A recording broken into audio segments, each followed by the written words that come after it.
Welcome to the Bella Grace podcast, where we are empowering you to embrace the beautiful grace found in recovering your authentic self by building a fun and sober life. So this summer, I have taken time off because I spend time with my family. My birthday is in June, and then my anniversary is in July. So I always take most of June and July off. So here we are. Late July, mid-July. I don't even know what day of the month it is.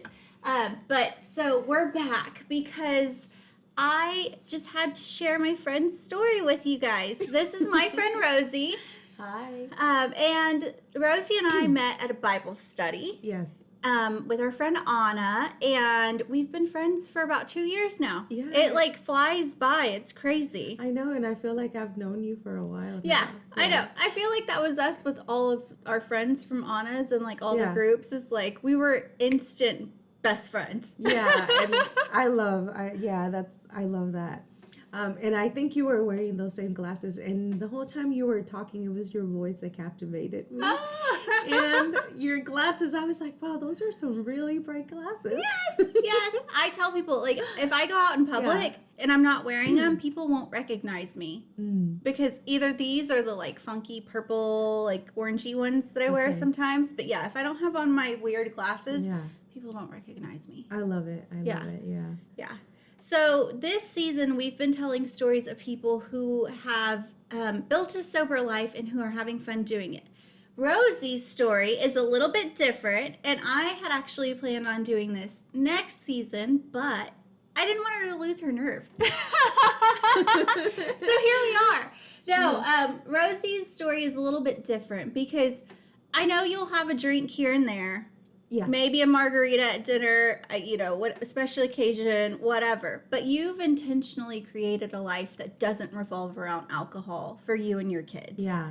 And it's super intentional. You do it on purpose, with a purpose. And so why don't you tell us a little bit about how you came to that choice and what has shaped you into being the person that you are and how you got where you are today. Yeah. Well, let me see. It started when I was very young. I was I must have been in preschool. Okay. And this was actually in Mexico. So the first time I ever got drunk was when I was in preschool. Wow. I know. That's crazy. I know. That's child abuse. Yeah. Yeah. Well, because you were born in Mexico, right? Yes, okay. I was born in Mexico. Okay. And I was very young. So my dad had some friends over, and they had a bottle of rompope.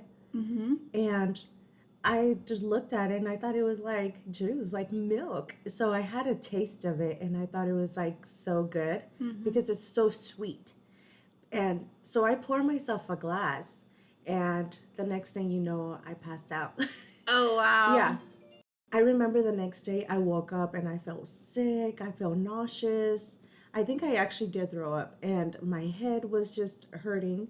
I remember my parents arguing about that. My dad thought it was so hilarious that, I had gotten drunk. He thought it was funny, and I couldn't believe it. It was at that age, you don't really comprehend a lot of right and wrong. Mm-hmm. So you're just oh, Yeah.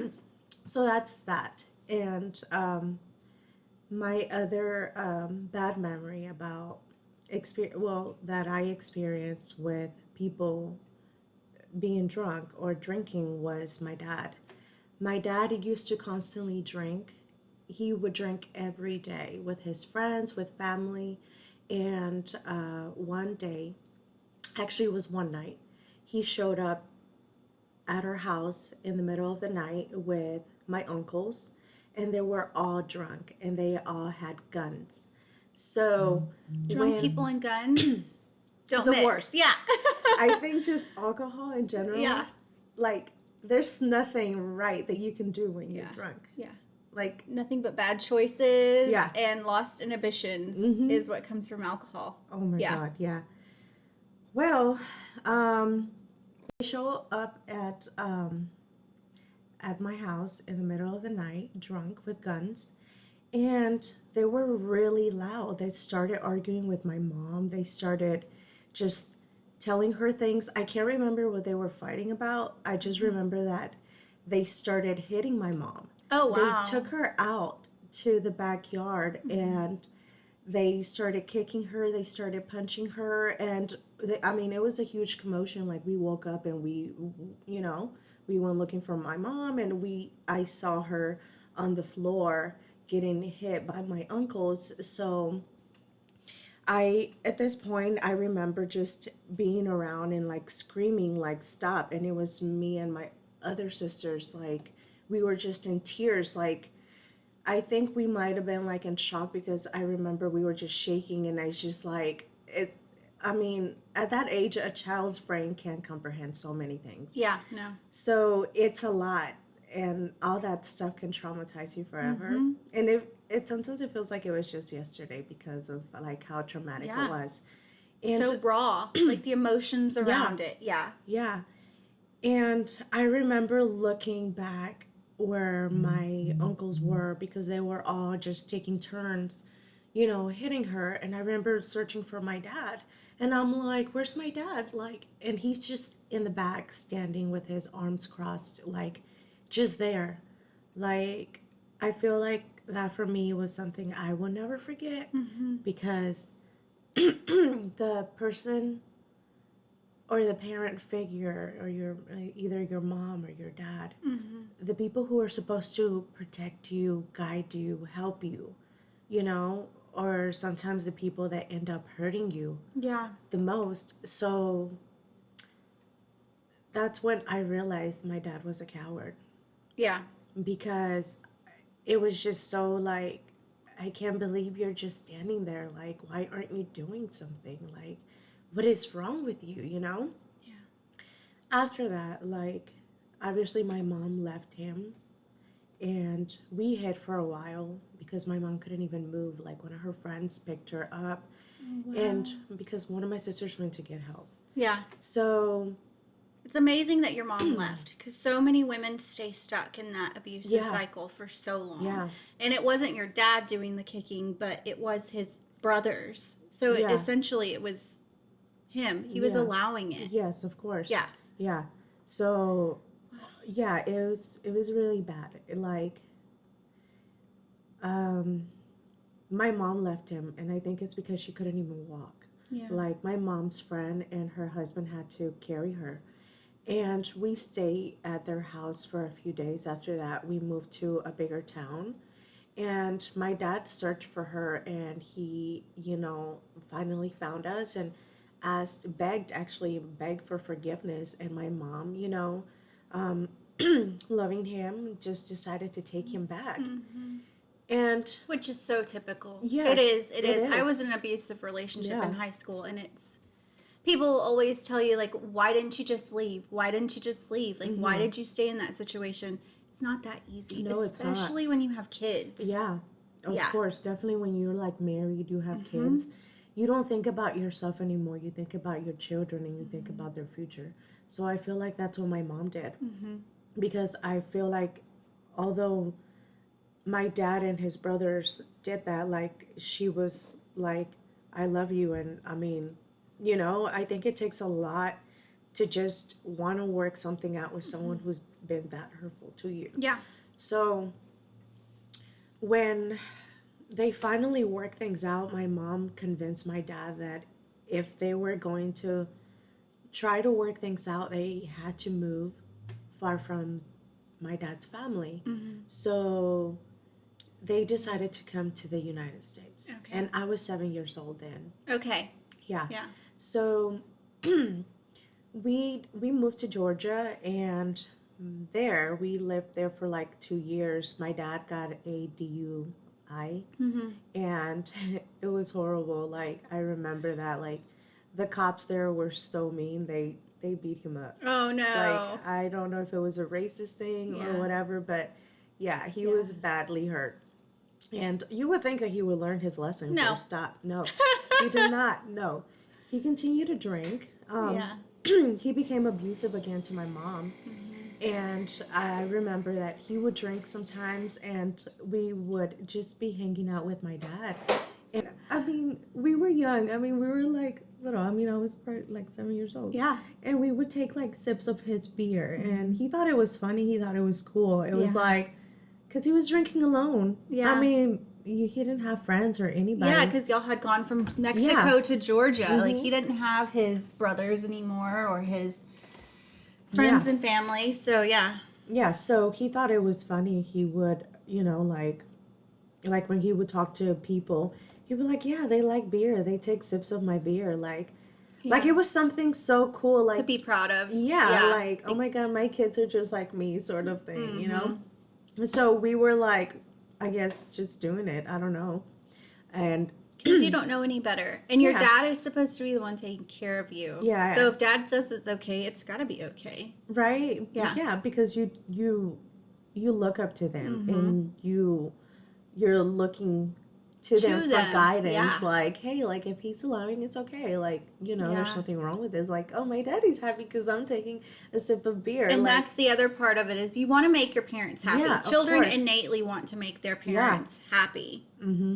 Yeah. And a lot of times they will do things that they know feel wrong just to make their parents happy. Yeah. Like it's so deeply embedded in our human nature, because if you didn't make your parents happy in caveman days, then you got kicked out of the group or you got killed or whatever. And so it really is like a self-preservation thing that just lives in our brain. We're seeking for their approval, their validation, their love. Yeah. And I mean, if it takes a sip of beer to have my dad smile at me, then okay, you know, which is sad, but it's a harsh reality. So that's how it started. I mean, you know, like me tasting a beer, and I was like, oh, it's refreshing. It's hot outside, so this feels good. Yeah. Yeah. And then, so my, you know, like I said, my dad started getting abusive again. My mom didn't want to do that anymore. She left him and she found another man. And this man convinced my mom to move to Chicago. My mom had family in Chicago. She had brothers and sisters. So we left my dad and we moved to Chicago. Now, this man that my mom was dating was not a good person. Yeah. Because before we moved to Chicago, and when I met this man, I found it weird that he would always come to the house and would enter through the back door. He would never use the front door. I thought that was a little odd. Yeah. And so then, even a kid can see that that is weird. like, why don't you use the front door? Like, Yeah. what's wrong with the front door? It works. Yeah. Too. You know, but That is weird. Yeah, and at that time I was a little, maybe I was 8 years old, and that's when I started like wanting to do gelatin, like jellos, like, and I would be in the kitchen like mixing. That's when I started to like want to cook and do things. I mean, you're a child, you like doing those things. Yeah. Yeah, so. And that's right around the age where you start to like really identify who you are and what you like, and So I remember one night when he came through the back door, and I was like, hey, what intentions do you have with my mom? Like, why do you like her? Right? I know. I know you would think it would be cute. Like, if I'm dating a guy and my daughter does that, or my kids, I would be like, oh, yeah, there you go. Yeah. You know, like, I'm not alone. Like, I love that, and I think it's so cute. Yeah. And I mean, that's your parent. You have every right Yeah. to know who this stranger is and why are you going through the back door, right? Yeah. Yeah. Well, I laugh because it's so totally you. That's your personality. yes. I don't even know. But, well, check this out. He got offended. He was so upset. He argued with my mom about that. He was like, I don't like that your child just asked me this. Why is she asking me this? Like, this is not okay. Like, why? He got like real offended. Yeah. And I thought it was odd. Like, I just didn't understand like what wrong I had done. Yeah. So my mom just told me not to tell him anything anymore. That was the first time that I was just like, but I didn't do anything wrong. I didn't say anything wrong, did I? So that was the first time I started like to feel like I had done something wrong. And like I said something wrong when I did not. I didn't. And that's probably when you started filtering what you said. Yeah. Yeah. Mm-hmm. It's usually that first experience of like, we think we're doing the right thing and we get ostracized or shunned or whatever, or like disciplined by our family for what we've done. Like, that's usually when we shift the way that we react to situations. Yeah. Is that first like big one Yeah. of like, I spoke up for my mom Yeah. and she acted like I did something wrong. Yeah. And so did he. Yeah. So yeah, that was it. And so my mom and him ended up moving to Chicago.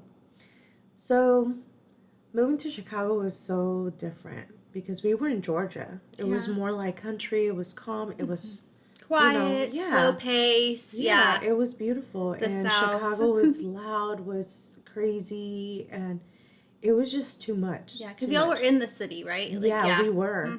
We were. And at that time, we went to live in this basement. So Chicago has like buildings. Yeah. For people that don't know, Chicago has like duplexes or buildings, and there's like several layers to that building. Like there's like an apartment in the basement. There's a first floor apartment, second floor, and even third floor. Sometimes even attics become livable. So that's the way it works. And there's like a lot of people, a lot of houses, and just like a small space. Yeah. So that's the city life. And so we were living in this basement and we wouldn't go anywhere. I had this aunt who I always loved. She didn't have children, and to this day she can't have any.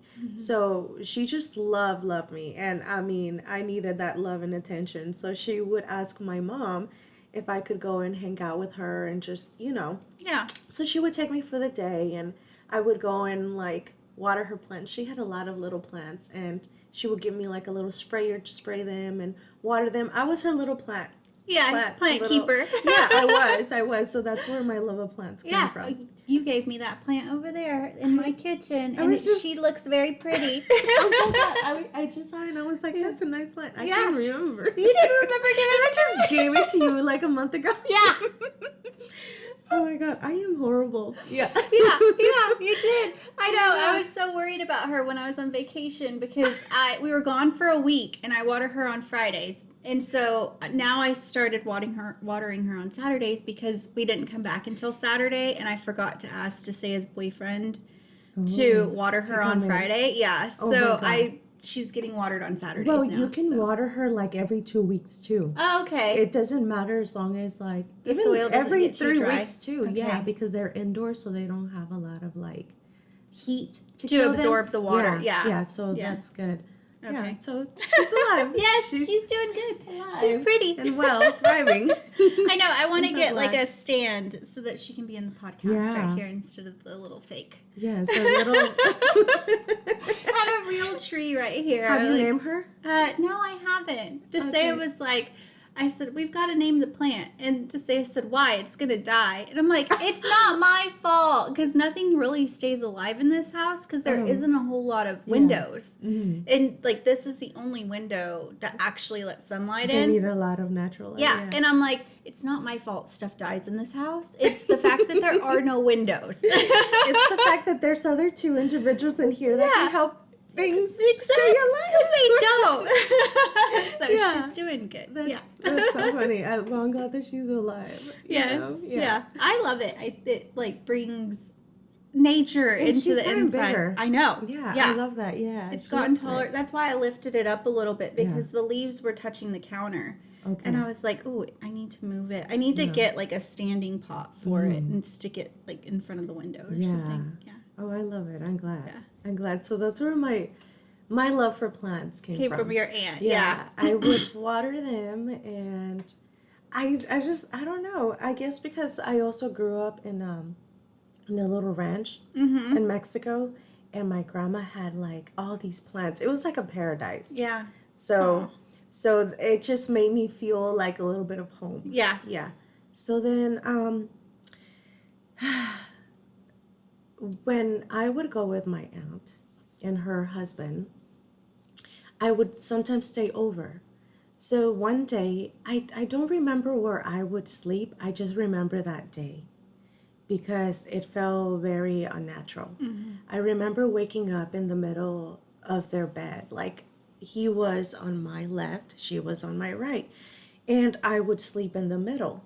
She got up to use the restroom, and when she got up, I was like, oh, I felt as she left, and a few minutes or maybe even seconds later, I felt my uncle's hand touching me. And when that happened to me, I froze because you don't know what's going on. You Yeah. don't know what's being done or what's happening. It's like your body just freezes. Even I feel like you even stop breathing. You're like What you're is going on? paralyzed. Yeah. Yeah. It's too much. You can't process. You don't know. Yeah. And I couldn't believe what was happening. I didn't know what to do. I didn't know if I should like pretend to be asleep or get up. I didn't know what to do until I just like, okay, I'm just gonna like get up. Like just get up. And I did. I got up. After that, I didn't see him the same way that I did or my aunt. I just had like this nasty feeling. I just felt sadness. Yeah. I felt hurt. I felt anger. I hated him. Yeah. So I didn't tell anybody, but I didn't want to go back with her anymore. And my mom was like, "Why don't you want to go with your Thea? You love her. You love being over there."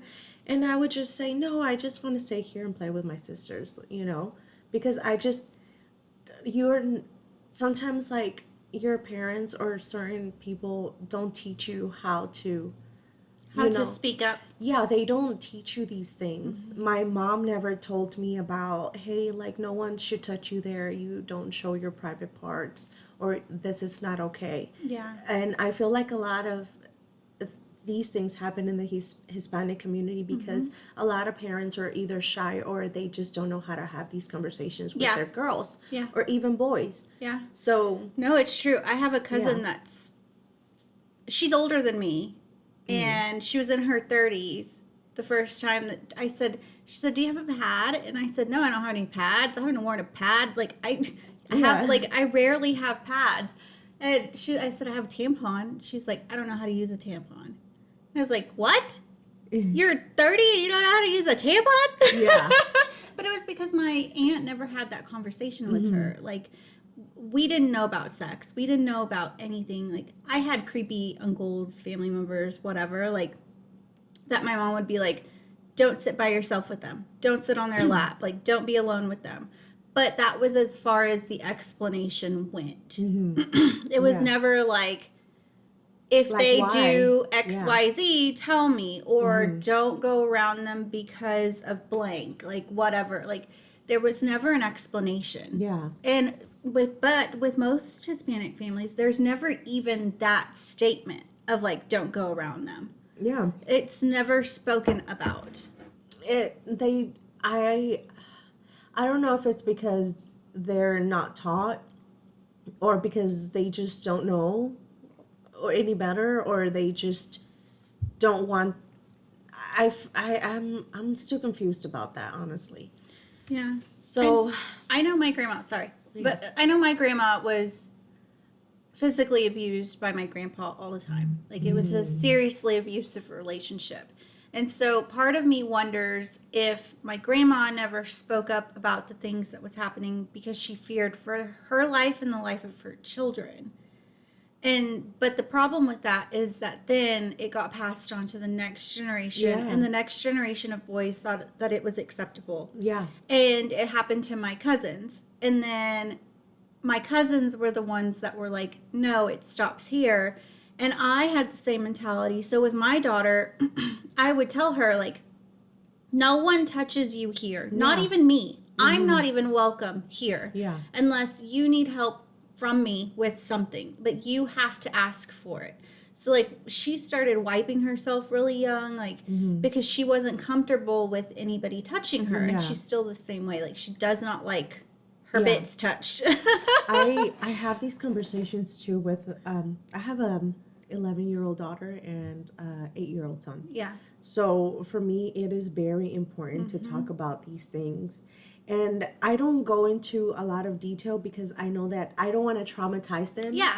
There's So, a time and a expose place, them, right. an age to allow them into those parts of your life. Of course, but I always let my daughter know, like, hey, that's your body. If it doesn't feel right, it's not right. Like, those are your private parts. No one should see them. No one should touch them. Just like, other people have their parts. You don't touch them. You don't see them. That's not right. That's your body. That's you. Like, you don't allow that. That's not okay. Yeah.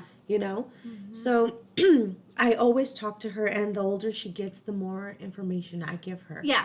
So, everything according to her age. Yeah. Because I don't want to, just scare her, and my daughter can be nervous. Yeah. And shy She's sometimes. a little bit timid, yeah. Yeah, so I don't want to freak her out. Yeah. Well, yeah, but it is important to make sure that they know that, because you don't want her to be in high school at a high school party and some boy is like making out with her and then she feels like she has to do stuff. Yeah. That's what I've always told my daughter. Yeah. Like, you can say no matter how far into the situation you are. Yep. You can be completely naked with somebody and still say no. Yep. Like, it's your body. It's your choice. No one gets to touch you anywhere unless you want it. Yeah, and that's the same thing that I say to my daughter, but not like that. I'm more like... Mine's a teenager. Hers is 11. Mine's the preteen. She's not there yet. Yeah, not there quite yet. So for me, I'm always like, hey, no one can force you to do something you do not want to do. You don't want to do it, you don't have to. But she's like, but my brother wants to play with me, and I want to play with him. I want to play Barbies. And I said, well, you don't want to play with him, you don't have to. Yeah. You're not forced to, because I'm teaching her right now that she has decisions and choices. She doesn't have to do things she doesn't want to. Yeah. Because that's when kids feel like they have to try to please the other grown-ups around them, or like, what is my mom going to say if I don't? Or it's just like something that they don't want to disappoint. Yeah. And they don't want to be punished for not. So... It's something I always try to talk to my kids about, and just in everything, because I'm afraid because of what happened to me. And although the rape didn't happen, he just touched me inappropriately and it was very uncomfortable. That still did something to me, because from that day on, I felt just angry. Like, I was just sad. Like, I just felt like I was disgusted. Yeah. So I stopped going to my aunt's house, and, my mom never even asked why. She was just like, oh, okay. Like, I mean, I would question, why my daughter doesn't want to go somewhere or be around somebody. Yeah, because that's like a telltale sign. If they, suddenly don't feel comfortable being around a certain person, or suddenly change their normal routine of going somewhere, visiting someone, that's a huge red flag. Yeah.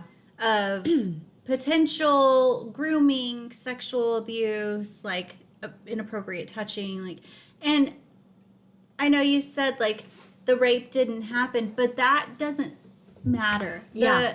The fact that you were violated, your trust was violated by someone that you trusted and respected and cared for, that, and I feel like some victims don't come forward, some survivors don't come forward because they're like, well, they didn't do really X, Y, Z. Anything, but they just touched my boob, or and I was a kid, so there wasn't really anything there. Yeah, doesn't matter. That's still harassment. That's still some type of abuse. It is. It's a violation of your being, and if you may not realize it at the time, but that sort of stuff affects you for years and years and years. It affects your ability to trust, your ability to love, your ability to be intimate, your everything, your ability to feel. Sometimes sexual abuse victims will just totally numb. Yeah. And so they never really love anybody. They're married, they have kids, but there's a barrier between them and their loved ones because they're afraid of getting hurt like that again. Yeah, their coping mechanism just like, I guess, puts like a wall or something. It's a Like, protective yeah, it is. mechanism. Yeah. That their body is like, their mind is like, no, you can't get close to me because the last person that got too close, This far, yeah. yeah, Hurt me. Yeah. hurt me and It violated definitely me. causes trust issues with everything and everyone. Mm-hmm. And then it just makes you think like, did I do something? Like, was I, Yeah. it's just a lot of things, and especially as a child, that you're still developing. Like your body is still developing, your mind, you're still discovering the world. So yeah, it's definitely something traumatic. Yeah. So after that happened, my mom and her boyfriend at the time, we ended up moving somewhere else, and there, that's when I first realized that my sister was always really tired. And she would tell me I didn't sleep good last night, and I would just be like, well, why? We were like, maybe at this time we were probably like 9 years old. And I'm like, well, why? I was probably 8 or 9. And I'm like, well, why? And she's like, well, because this happened. And then she started telling me about the sexual abuse that my mom's boyfriend was causing. And I just looked at her, and I didn't know what to say. I was just like what? And I remember saying, like, you have to tell my mom. Like, you have to let her know this is happening. And she's like, no, but she's not going to believe me. And I said, you have to tell her, because if you don't tell her, like, he's going to keep doing it. And the reason why I said that is because this was before, like, this happened to her. I already knew, like, what had happened to me. I never told her about it because I felt shame and I felt nasty, right? You always have that after that. So, but I was like, well, you have to tell her. If you tell her, I'm going to back you up. I'm going to tell her that I know too. And she's like, no, she just won't believe me. And I said, okay. So our conversation stopped. So then, and it just went on like this for a while. And she would tell me, and there came a point where I just got fed up of knowing that this was going on and she wasn't speaking up, you know? And at this point, I felt like I wanted to say something, but I couldn't. Because although I was a calm child and I was like, I wasn't a troublemaker, I had already gotten the, how do you say it? When people know that you're the child that says things, that you're the child that has no filter. So if I said something, it would make me look like the liar. It would make me look like the crazy one, because I had already gained that title. Yeah. That, And I can't think of the word either, but like all I can think of is like in Spanish, she's always the chiflada one that like speaks up, like she wants to have attention, so she like speaks up about everything, and you can't really believe what she's saying because she's probably just doing it because she doesn't like someone, or like she's like she's just like, for me it was like, oh, she's just being Rosa, like that's just Rosa, like, so that's how I felt. And I was like, I can't say it because, one, it's gonna make me look like a liar. They're not gonna believe me. My sister's, if she's not saying it, she's not gonna have my back either. She's not gonna admit it. No. So at one point I remember telling her, if you're not gonna say anything to my mom, then you need to stop telling me. I don't want to hear it anymore. And she didn't tell me anymore. But when we would play, she would and we would get up, have breakfast, and start playing. We're children. We're still like 8, 9. We're girls. We're playing with Barbie dolls. And we would just start playing, and then I would just look at her and she would just look at me. And it's like, we wouldn't even communicate like verbally. We would just look at each other, and I knew what was going on, and we would just continue to play. It was like this sadness, like, that just, So at this point,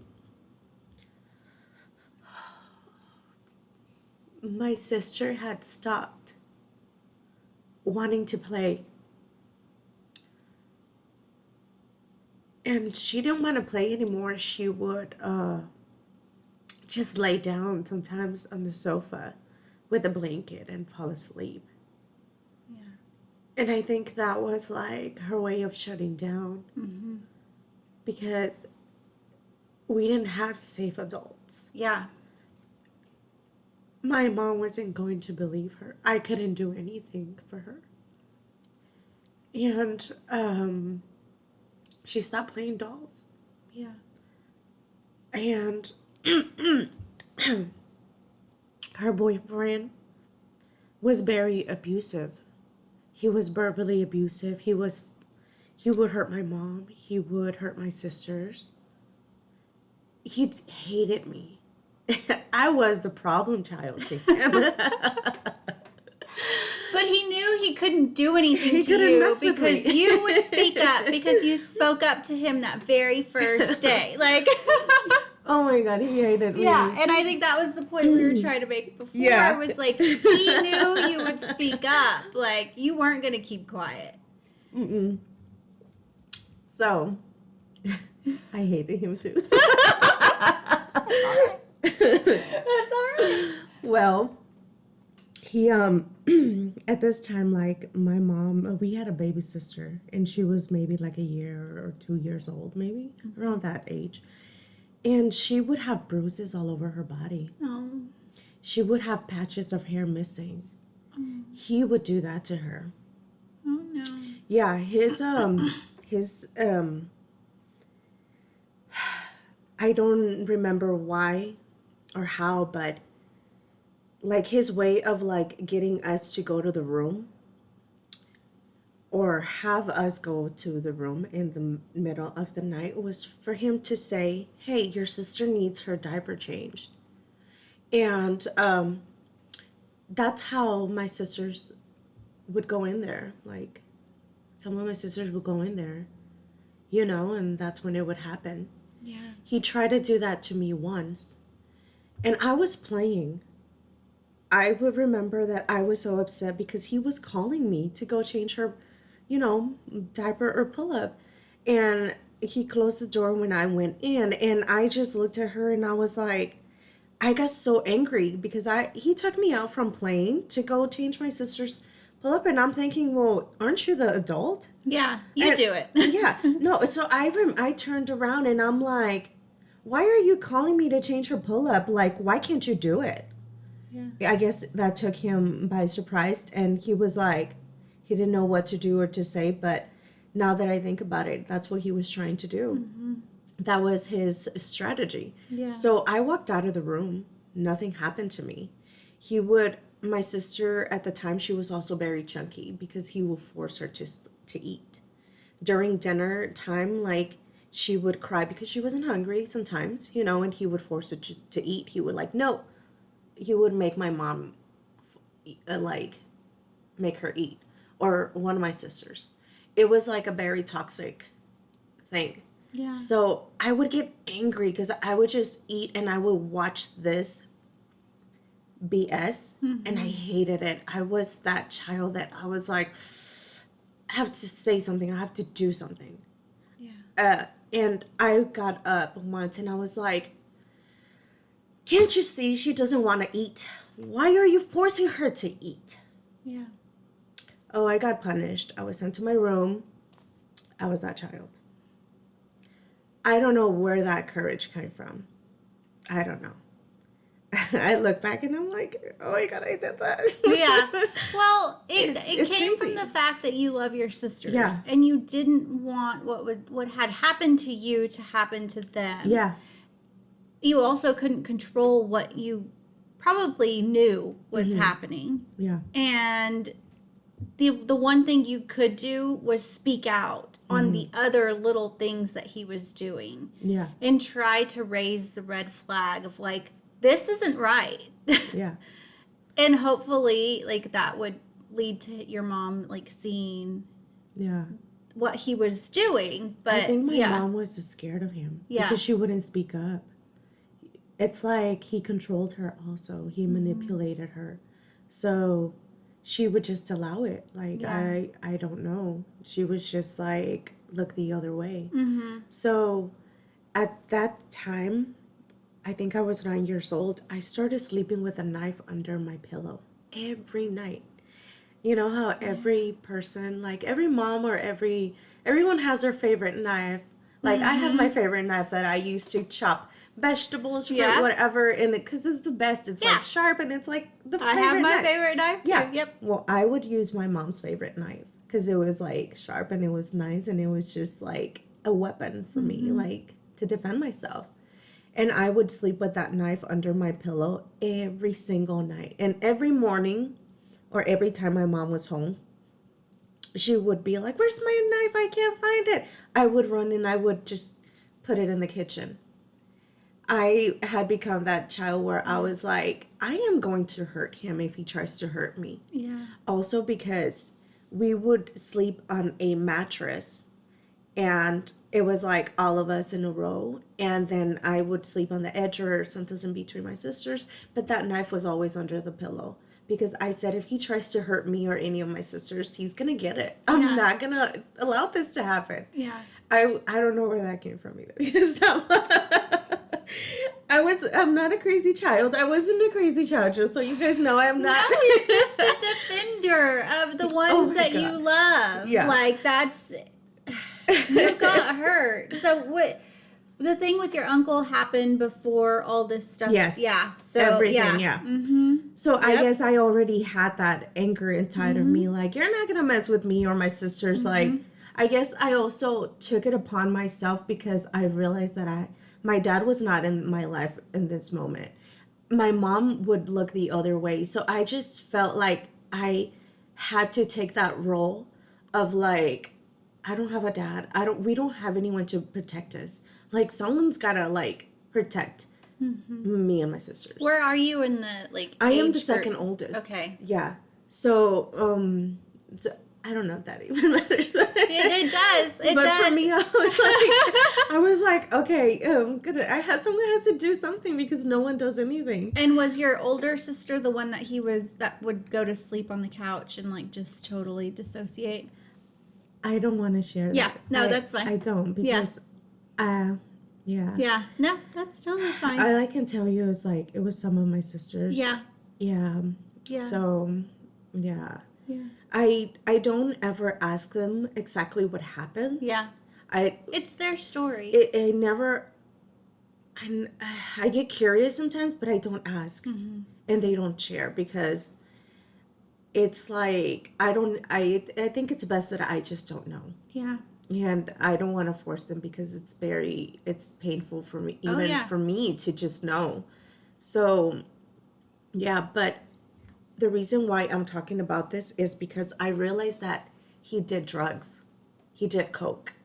He had a drug addiction. I was going to ask Yeah. if he was drinking or doing drugs. I don't know in the about the house. drinking because I don't remember that, but I do remember that he would leave the restroom door open, and he had like something, and he was doing it on Up his like nose, his yeah. nose.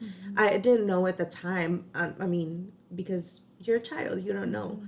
But now as an adult, I understand many things. Yeah. So that's when I realized that he did drugs. Yeah. Now, I don't know if my mom ever did drugs with him. I have no idea, but nor do I ask because I don't want her to know that I know. Like, there's just certain things I guess we just don't talk about. Yeah. Yeah. Yeah, so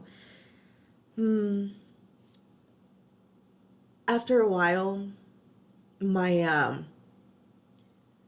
sisters and I like were lashing out. We couldn't hold it in anymore. I would get in trouble in class. I was a good student. I had good grades. But I would just get angry. I would just start fighting with this other girl that I didn't even hate. I just knew we would just fight with each other. And the teacher would send us both to the hall, one on each side of like the door. And it's crazy because we would, like me and the kids who would be out in the hall, we already knew each other because we were always standing out in You're the hall. always the troublemakers. You're like, oh, you're out here again? Cool, me too. What'd you do? Yeah, and other teachers would get shocked and surprised because they were like, what? You know, like, what happened? Because they knew that I was a sweet child and that I had good grades. But they didn't understand. I didn't even understand. But I guess after a while, like, even you just can't hold it in anymore. It all bubbles over. Yeah, like, Yeah. you hold it in so much that you just can't anymore, and you just start, like, exploding or letting it out, even on people that have nothing to do with it. It's just, you start lashing out. Yeah, that's why I always tell Yeah. people, I'm like, you have to confront the emotion. Like, you have to. Mm-hmm. The anger, the sadness, the whatever. Like, my Yes. daughter's been super stressed out this week. And I'm like, you got to get those emotions Let it out. out, yeah. Like, you've got to get them out. Because if they sit in there, this is what happens. Like, they start to spew out or they'll leak out onto your friends and family. Like, Yeah. a little at a time. Like, little microaggressions, little, like, Not only that, blow-ups but here and there. I feel like your body stores that too. And it causes diseases. Yeah. It causes, like, so many, like, unhealthy things in your body. And I just believe in that. Like, Yeah, it damages, like, your body in some way or another. We hold sexual abuse and, like, sexual secrets from the family in our pelvic area. Wow. Yeah. That explains my surgery. That's why I brought it up, but I didn't want to say it. No, I did. And seriously, we'll talk about this in Yeah. a bit. But we'll get there. But I've been thinking about that forever. Yeah. But We hold it in our pelvic area as women. yeah, Yeah. I believe it. And with men, it's usually, like, the gastrointestinal, Yeah. the colon. Oh, yeah. Ooh, that's a lot. Yeah. Well, yeah, I was getting in trouble in school. Sometimes I wouldn't even get in trouble in school. Sometimes I would just ask my teacher if I can go see the counselor. And I think it's because in school they teach you that the counselor's there to listen to you, that if you ever want to talk to a counselor or someone, you know, they make you feel like that she's safe, she'll keep your secrets. Well, at this time, I would ask my teacher if I could go to the counselor's office. And I would just go there and I wouldn't talk. Just sit. Yeah. Yeah, like I would just sit. Like I would just go in there and hang out. It's like I just needed like a mental break, or just I didn't want to like do work. I didn't want to do anything. I just wanted to sit. Like I just wanted to sit. You know, it's so You needed a safe place yeah. because home wasn't safe. Yeah. So one day when I went and sat there, I realized that my older sister came out of there. And I was like, what are you doing here? And she's like, nothing. What are you doing here? And I said, nothing, just sitting here. Well, I was like, oh, crap. Yeah. Like, oh. I bet she's thinking, did you tell? You're thinking, did you tell? What the? I never asked her. Yeah. I never, and until this day, I don't know. I just know that this is my version of the story. Yeah. But No telling the what way- she was doing there. Maybe she was discussing her schedule. maybe she was just getting a Band-Aid. Yeah. I have no idea. I really don't know. Yeah. But we were both just there with like, yeah. So the way everything went down was that one of my sisters started crying. And she started crying because her feet would hurt. We were so poor. We had hand-me-down clothes all the time. We didn't have toys. The toys we had were like, I don't know. To be honest, I can't remember what the dolls look like. They probably had no head and like hair messed up. Yeah. But yeah. But we didn't have the nicest clothes. We didn't have like the nicest shoes. One of my aunt bought us shoes. Yeah. And I remember those shoes. Like I thought they were like, oh my God, the coolest, warmest shoes ever. And my sister was complaining that her feet would hurt, and that's because her shoes didn't fit her anymore. And my mom didn't have money to purchase new shoes.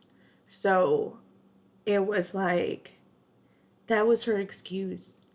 and I guess that was like it. And I remember the teacher called me and to go talk to my sister because she wouldn't stop crying.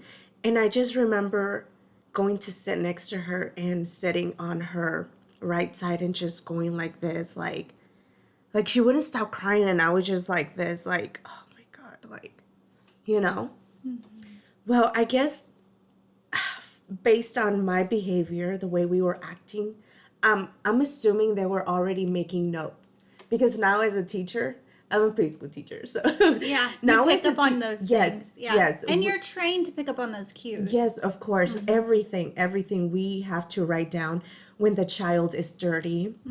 If we notice that they came in and they're having a bad day, we have to write that down. Yeah. And if we notice they're tired, they don't want to eat, we have to write those things down because after a while it becomes a pattern. And after a while there's something going on and we have to report that. So Yeah. I think they had already picked up on all those little things, on my behavior, my sister's behavior, like there was something odd. So they sent CPS to like my home, Yeah. and they sent cops. And when that happened, I felt like, I was like, oh my God, I don't know who did it, but I'm glad. Relief. Yeah. I was like, oh my God. Like, It's over. yeah. Yeah. It's over. Like, oh my God. Yeah. Because, at this point, I was getting punished every night. I was being sent to my room without eating dinner because he would tell my sisters and me to call him daddy. First of all, you're not my dad. I'm not going to call you dad. Yeah. And I would tell him, no, you're not my dad. I don't have to call you dad. And whenever I would call him dad was just so that I could just, I guess, I would just give in. Yeah. Just give in because I was exhausted too, of like constantly fighting too. Yeah. So I was like, oh, thank God, you know? So he finally like got kicked out of the house. Then he got locked up. We had to go get help. We were sent to I guess a therapist or a psychologist or social worker. And we would go every week. And then at some point my mom told us, you need to stop talking about it. You need to start lying. Say all this is not true. And we knew that wasn't right. And we didn't understand why she was asking us that. So we were like, why? You know? And it was because she was going to court. And she manipulated us. She's like, if you don't stop talking about this, they're going to separate you guys. We're never going to see each other. Like, you need to stop saying the truth. Just lie. Just say it's not true. And I remember that my older sister would get really upset because she and my other sisters were having to get interviewed. So I remember telling like certain sisters, especially that one sister, like, you tell the truth. Yeah. Tell the truth. And she would. Thank God. Yeah. Yeah. So That's so hard. Yeah. It takes so much courage to speak up and tell the truth, especially when you have someone telling you not to. especially when you have one of your parents or your mom telling you like, hey, stop, don't say that, don't do that. Like you want to please your mom because you love your mom or your parents and you want to listen and obey, right? But sometimes you're like, well, crap, I'm, like, The what do I heart can do? only handle so much Yeah. hurt. And it sounds like at that point, all of you were done with it. Yeah. And your sister was like, to hell with whatever happens. I've got to get this out. Like, So my mom started to treat that one sister differently because she would say, oh, you seduced him. oh, yeah. Oh, no, Pretty it's your typical. fault. Yeah. Yeah. It's your fault. Unfortunately, that's pretty typical. And I did my entire, I don't know if I've probably told you this, but I did my entire first master's thesis because I start my second master's program in August. I'm insane. Yeah. My first master's thesis was on sexual abuse victims and how that affects their adulthood, like whether or not they'll drink, be prostitutes, or do drugs as a result of the sexual abuse. And all of my research found that if it all depends on how the child's what's it called, how they were accepted or rejected by their family when they disclosed the abuse. Mm-hmm. And the ones whose families said, well, it was your fault, you must have seduced them, you had to have been doing something wrong, you caused this, basically, is that one set of people. You asked for it. You asked for it. Mm-hmm. And those people tend to then go on and struggle with mental health issues, depression, anxiety, drinking disorders, drug use disorders, like prostitution, whatever it is. Like the ones who are not accepted when they disclose are the ones that tend to struggle with stuff into adulthood. Yeah. Yeah. I know, and I see it. Yeah. It's hard. Yeah. Well, my sister, she was hurt. Mm-hmm. Not only by my mom's boyfriend, but by my mom. I mean, I can just imagine how alone she felt. Yeah. And unsafe. Because, I mean, we all felt it, but I felt like for her, it was different. It was different. Yeah. Because I didn't get, like, sexually abused like she did. But I know how that feels like. So my mom started pushing her and away. And she started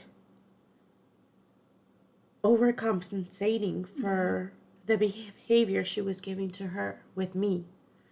Like if my sister wanted a cookie, she would say, "No, there's no cookies for you because you're a bad girl." She would be like, "Here, Rosie, you have a cookie. Yes, you." That put me in between. Yeah. It was horrible. I hated it. Mm-hmm. My mom did that to us, to me, to her. It was hurtful. Yeah.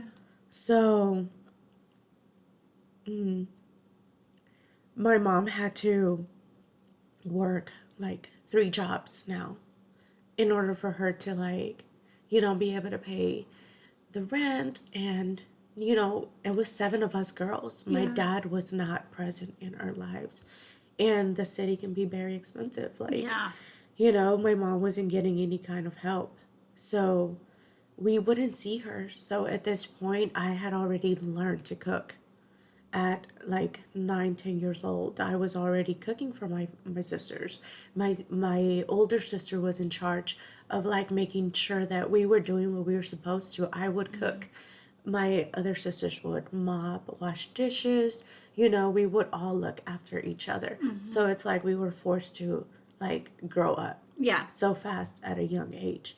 And we became very like, those kids who are very independent. Mm-hmm. And so then when I was like 11 years old, that's when my dad came back into our lives. And he tried to like work things out with my mom, but my mom was in a different state of mind. Her world was just different now. She didn't want to be with my dad because he used to be an alcoholic, and I guess she was afraid of like going back to that lifestyle. Mm-hmm. My dad at this point had already taken like, been to like those like AA meetings. Yes. Yeah. Yeah. And AA, rehab, whatever. He'd done the work. Yes. Is what we say. Yeah. he had done his work. And I think he had started going to like a Christian church or some type of like spiritual help. Yeah. So, but my mom didn't want any of that. So she just, didn't want to get back with him. And I remember thinking, like, I really don't care at this point if they get back together or not, because we already been through a lot. So to me, it's like, it wouldn't make any difference. Like, you know, you hurt us too. Like, there's nothing good there for us either. Yeah. So, yeah. Um, once, once I was like 12 years old, my mom had this other boyfriend. He was a lot younger than her. And I was watching some movie and he just came over and brought beer. And I had a beer with him. I started drinking. I remember passing out. I'm just glad that he didn't take advantage of me. He didn't. Yeah. But there's this picture of me like drinking that beer that day. And I recently found it, and my daughter's 11. So when I saw that picture, it just took me back, and I said to myself, "Oh my God, I was 12 years old there." Like, and I was drinking with my mom's boyfriend. What if something would have happened? Yeah. Like, I can't believe she put me through that. Yeah. Like, I was like hurt, and I was like, "Oh my God." Like, now as a mom, I'm like, You couldn't imagine. alcohol and Yeah. me with a stranger. Like, I didn't even know him. I think it was probably the like second time I've met him. Like, and she wasn't home, and I was just like, oh my God. Well, yeah, that's when alcohol came back into my life. When I was 13 years old, about to be 14, I moved to with my dad to Texas. And when I moved with my dad, like, let's I'm gonna go back a little bit. When I was 12 years old, around that time when my dad came back into our lives, he wanted to help my mom with us. Like, he wanted to take some of the girls with him, and so that my mom can stay with some, so that they would be, you know, like, help each other out, basically, with us. So my older sister and two younger siblings went with him. I stayed with the sister that's after me and two other, you know, other young ones. And I remember wanting to go, and my sister told me, like, no, you have to stay. Like, one of us have to stay. Yeah. And I told her, no, but I want to go. Like, I don't want to be here. And she's like, no, you know that one of us has to stay because one of us has to look after them. And I was like, I hated that I was staying. Like, I wanted to go with my dad. I didn't want to live here, you know, anymore. So I stayed. My mom dated that guy. They were fighting all the time. And finally, when she wasn't with him, I was like 13 years old. I ended up moving with my dad. It's like we sort of switched. Like, the sisters that were with him in Texas came back to Chicago. Some of us came. It's like we just switched. Yeah. I came to live with my dad. And I remember being far away from my mom and everything I knew. Like, I just felt weird being in a different environment, in a different state. It was just like, I didn't know how to be, I didn't know how to act. And I didn't realize that that was part of all the trauma that I was like healing from. So I stopped talking to my mom for a year. I didn't want, like, she would call and ask to speak to me and my sisters, and some of them would, I wouldn't. I didn't want to talk to her at all. Yeah. And I guess it was because, like, of everything that she put. You're mad at her. I was. Yeah. I was like, I didn't want to talk to her. Yeah. Because I was holding so much. So after a while, I talked to her and I told her how I felt. Like, I wasn't happy about all the stuff that she put us through. And ever since then, we just became, like, really close, and we cried. And, you know, like, our relationship just, like, well, she actually became a mom. She became a friend to me. But after, you know, I was in Texas for a while. And I was 15 years old now. I was in high school. And, you know, in high school, that's when you start drinking. you start partying. You start, especially in Texas. Yes. I mean, it's a rite of passage in God. Texas. Of like, if you can't drink a beer, you're not truly Texan. Yeah, like you are not. Yeah, you. Who are you? Yeah. Well, you belong in California. Oh my God. Well, so I, I would drink a beer here and there because I live with my dad. Yeah. Like there might have not been like food, but there was always alcohol in my house. Mm-hmm. So at this time, like my older sister and I would fight a lot because my sister was holding on to a lot of things. Yeah.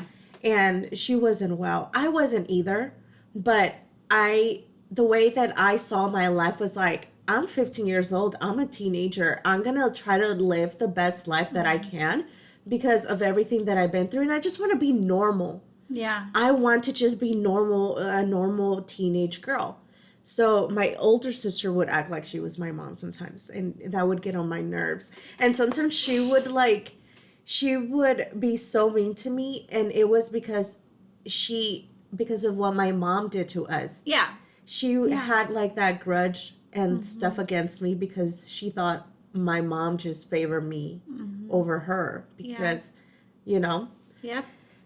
So yeah, that's not healthy at all. No. Healthy, like it's sad. Yeah. So, yeah, I would have a beer here and there. And I didn't have like a drinking problem because I wouldn't get drunk. I would just have a beer. Yeah. And all my friends would drink, like, we would have parties. I will have a beer or two. And it was okay, nothing, But when I was about to be like a month before my birthday, I got super wasted at a club that I got. I sneaked it. Hey, I always the same way. We were friends with an owner of a club, and so we were like 16, 17 getting in. Yeah. Oh my God. Yeah. And so, Lord. Yeah, so it was very bad. I got drunk, and at this time, like, I lost my virginity. Night. Yeah, I remember us having that conversation. You were telling me and my daughter about it. Yeah. Yeah. Because that's what alcohol does to you. It completely lowers your inhibitions. Yeah. It takes down walls that you normally wouldn't allow down. Yeah. Like, it tells you that something is right, that is wrong. Like, it's just, That night is honestly a blur because I remember it's in bits. Yeah. And maybe it's just that I don't want to remember, but that happened. But the next day, I remember that I was just like, it was something surreal. Like, I felt like I wasn't myself. I felt like I was there, but I wasn't there. Like, I felt such sadness in my heart. Like, because I guess as a girl, you just never imagine that your first time will be like that. Especially with someone you don't know. Yeah. So that was that.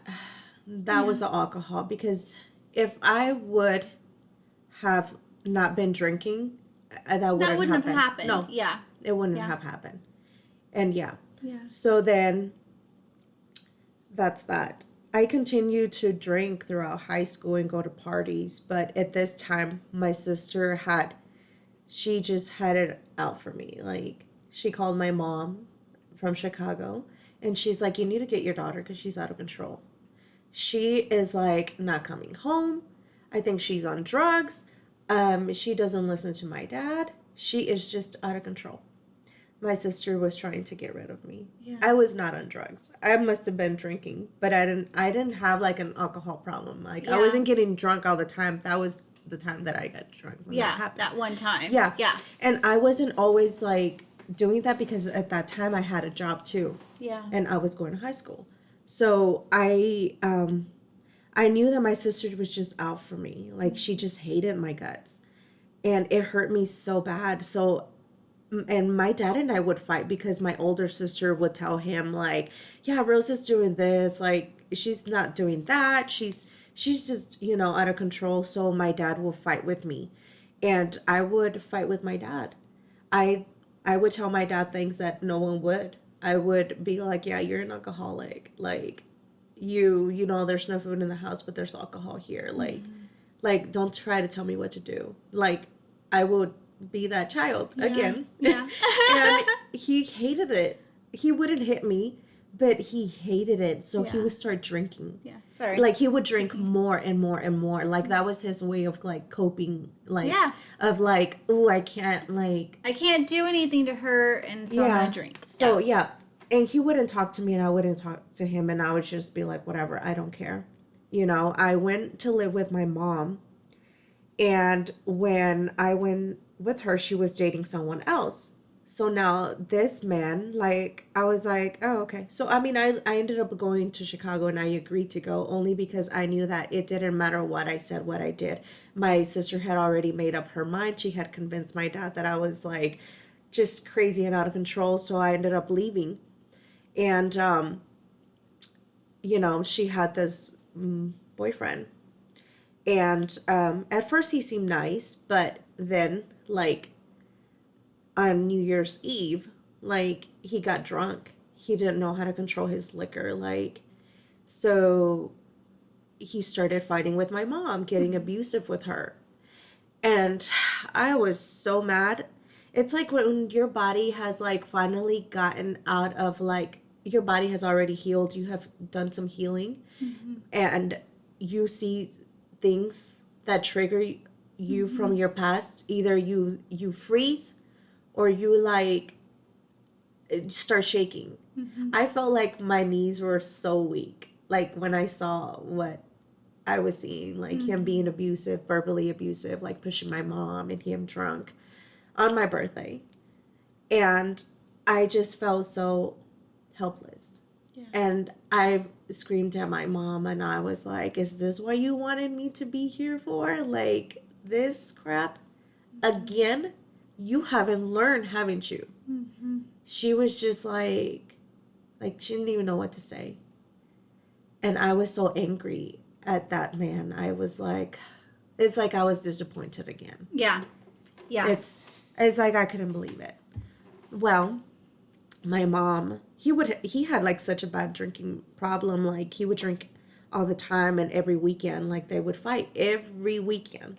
It's like, because that's what alcohol does too. yeah, It brings up all the bad emotions, Yep. and then there's happy drunks and there's angry drunks. oh my God. The angry drunks are usually the ones that have something from the past that is like now like bubbling over. And What about the people who drink and they cry? What does that mean? Oh yeah, I forgot about the criers. Oh my God, yeah. Oh, It's yeah. just, it's crazy. Yeah. Well, All of that, like alcohol really like it drowns, it tamps down the part of your brain that keeps the secrets bottled up. So when you drink, that cover comes off, and whatever secrets there are, they come pouring out. And the happy drunks are the ones that actually talk about their feelings when they're sober and deal with it when they're sober so that it doesn't come out when they're drunk.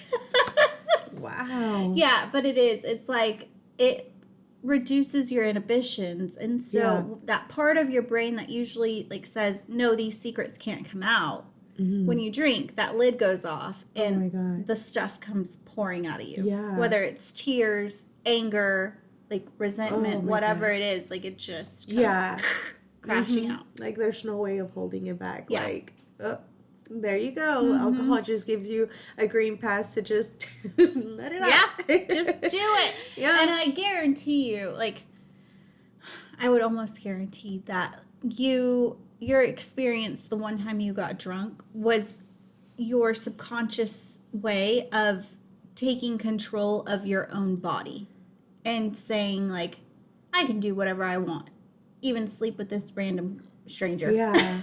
Like, Like there's always some route. I was to so what we careless. do I when remember we're feeling drunk. so careless. Because you had to be so careful your entire childhood. Yeah. Like you had to stay safe, keep everyone else safe. You couldn't say the wrong thing. You couldn't do the wrong thing. Like, and when we get drunk, we're like released from all the stuff. That's why it's so addicting, is because finally you're free. Yeah, From and you don't all care. the crap. Yeah. And I feel like maybe that's what happened to me, because I remember feeling so like, I don't care. Like, I'm just here and I'm going to have fun. Yeah. I'm going to do whatever I want. Yeah, and I was always so like guarded. I had trust issues. So even with my friends, like, I was bubbly and I was kind and I was like how I am, but I would never, they would have never thought of anything I ever went through, because I never talked about it. I would just suppress it, and I would just try to be a good friend and a good person. Like, I wouldn't, be nasty or anything. And people were like, oh, Rose is so sweet, she's such a good friend, like, oh my gosh, she's so calm, and they were like, oh, she's shy, and because I was shy in some way, and I was guarded, very guarded. You were protecting yourself. Yeah, and I think that's walls.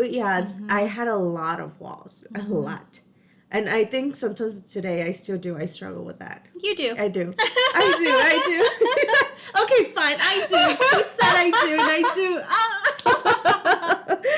Oh my God, I do. Because I still struggle with that. I'm still healing from that. And it sucks. But when you go through so much, even as an adult, it's like you're still healing. Like, once you heal from something, you're like, okay, good. Let's turn the page. I'm healed. That no longer controls me. That no longer has power over me. I feel free. Oh, it doesn't bother me.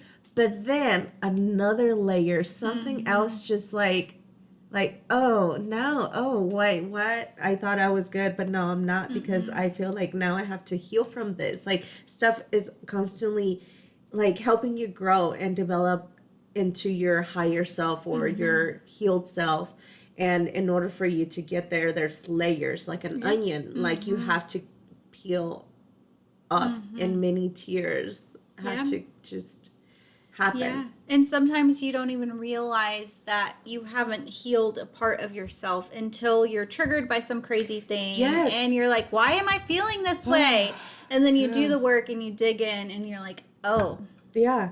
That's still residual hurt from this one situation. Yeah. Yeah. I know. It's like a never-ending story, and it sucks. Yeah. I know. One of these days we'll all be perfect and healed. And yeah. Yes, Lord. But, yeah. Well, with my mom and her boyfriend. Yeah. Well, she got pregnant. It just, crazy stuff just always happens around my birthday. Like, this was New Year's Eve again, and he had just gotten out of control, like, again, with his drinking. And we went to my aunt's house to celebrate New Year's Eve, because New Year's Eve is New Year's Eve, and it's not my birthday. I don't have birthdays on my birthday. Yeah. I don't. I'm just turning a number, and that's it. So, this time my mom was pregnant, and she decided to leave because she noticed he was getting out of hand.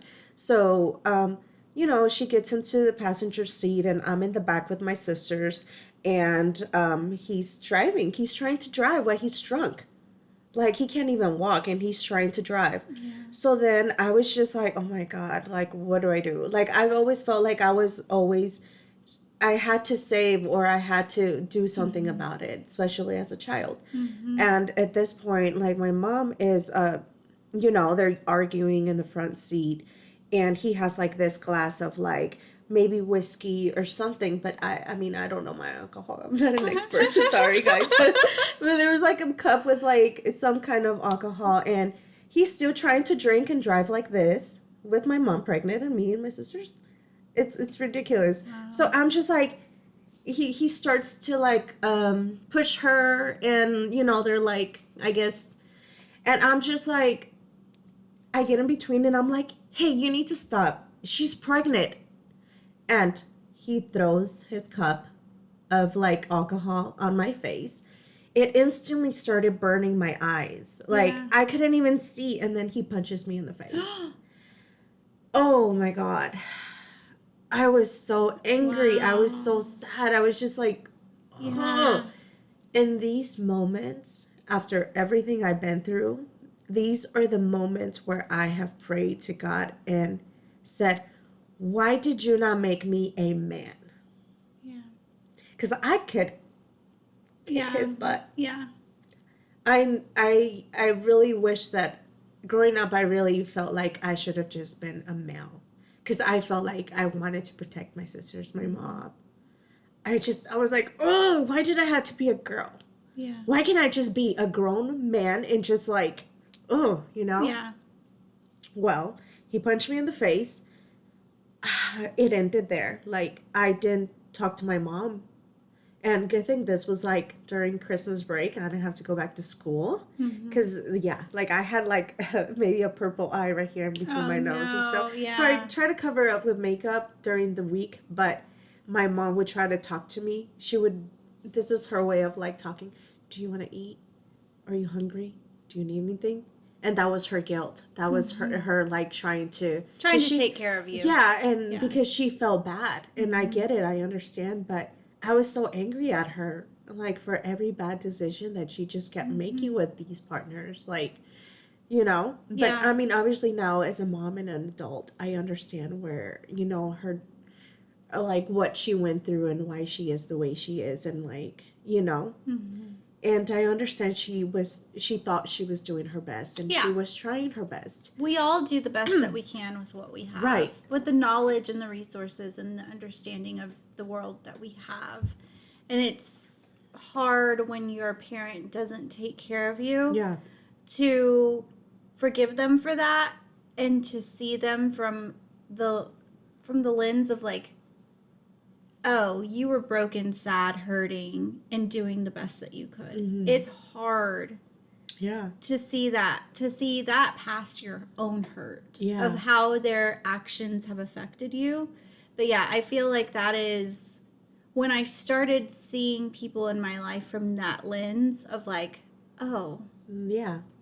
Mm-hmm. you were doing the best that you could. You were hurt. You were injured. Yeah. Like, it helped me heal Mm-hmm. and forgive them. And I think like forgiving is one of the most healing things that Yeah. you can do for yourself. It doesn't mean you forget or that you are being okay with what they did to you, Right. but you forgive them and it releases you from the hurt that they Mm-hmm. caused you. But yeah, I couldn't forgive certain people until I saw them from that lens of like, oh, you were doing the best that you could. Yeah. Yeah, and it also helps you like set boundaries. Yeah. As well. Like I love you, but I'm gonna love you from a distance. Mm-hmm. Like I can't allow you to continue to hurt me this Yeah. way. Like I forgive you, but I don't have to like go along with this Yeah. or be there for the ride, you know? Mm-hmm. So my baby sister was born. He continued to like get more abusive, be more hurtful. I mean, I'm just happy that he didn't, like try to abuse me or whatever, but I just never really trusted him because, I had trust issues, and because of his drinking problem, people who Yeah. drink are unpredictable when they drink. Mm-hmm. You don't know like what they're gonna do, and he would get abusive. He would, I think, like, I'm not sure, I can't remember quite well, but if I'm not mistaken, I think he even had like a gun.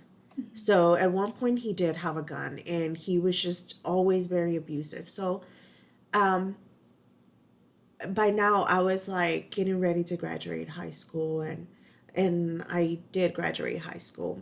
I went to community college, and I ended up paying for that myself because my parents couldn't help me financially. So I was working, and I was like helping them financially, and I was also trying to support myself, because I just wanted to do better. So, but by the second semester I quit because I couldn't continue to work and provide for my family, and like also pay. a lot. It's very Yeah, hard. it is. It's not easy. No, and especially you obviously were probably the first person in your family to attempt to go to college. I was. From Yeah. there, my older sister actually went, and she just recently, you know, graduated. So I'm proud of her Yeah. because although like I started, she finished. And I think I have another sister who did the same thing as well. So that to me is like, okay, good. You know, like I'm You glad. paved the Yeah. way. You Yeah. made them see that it was possible to start. And I'm glad Yeah. she did it because she also, you know, did it as a single mom. Yeah. So I know it's doable, but it's very hard. It is hard. It's a lot of sacrificing, and it's just it's a lot of hard. It's a lot of hard work, and when you don't have support, and yeah, and so I mean, at this time I was going out and drinking, but I wouldn't like drink. Like I never would get drunk like that because I think I knew what alcohol would do to people, and I was traumatized, and I knew what drugs did to you, so I never did drugs, and the only thing I did was like drink a beer or two, but I wouldn't like drink a lot like that. And at this point, I had this friend who I really love, and we would go to a club, or she was always out and about, and we were like the opposite because I was more like the quiet and reserved, sweet, you know, calm, because I had all that trauma. So I was always being very careful, like you know, like I could only open up to certain people at this stage of my life. I was very like yes no, one foot in, one foot out, one in, out, and my friend was just wild, and she was just beautiful, Just and out there. Like, yes, free. and I love that about her. She was just like, you know, and I feel like that's what attracted me to her because I loved her so much. Like I just, you know, but one day when we went to this barbecue party, her and her friends had, like she just disappeared on me, and I'm like, where did she go? Well, Where is she? Yeah, I went looking for her, and I caught her doing coke. Oh my goodness, that broke my heart. I started crying in front of her. It's just like uncontrollably. Like, it's just, my tears just ran. And I'm like, why? Why? I guess because I respected her so much, and I looked up to her, and she was like my good friend. And I'm like, you don't have to do this. Like, you're beautiful. Like, why do you do this? And she told me. And she would, when she would drink and she would do these things, she would cry to me because I guess I was her safe person. And she would say, because my mom hates me, because my dad hates me, because everything they say I am, that's what I have become. And I'm just like, no, you're not. But at this point, every negative thing that her family had said about her or make her feel, that's who she thought she was. Yeah. And she wasn't. She was so smart. Like, she was just beautiful. Yeah. And I was just like, no, you're not. But she was so deep into stuff that I couldn't even help her. Yeah. And that always just breaks my heart. Like, I just had to cut that friendship off. Not because she was influencing me or anything, but because I couldn't stand to see that. Yeah. I just couldn't. So you can't save an addict until they're ready to save themselves. And it hurts, but a lot of times you have to take care of yourself by walking away. And that's not easy when you love them. No, because she was one of my good friends. Maybe one of my only friends then. Like we just bonded, and we just connected, and I guess through the trauma through that. And well, I ended up moving again to Texas because I was sick and tired of living with my mom and her toxic marriage. I came to live with my dad. My dad and I argue a lot. I thought it would be different because at this point, I had become a Christian. I had restored my relationship with God. I had gone to church camps, you know, with one of my good friends.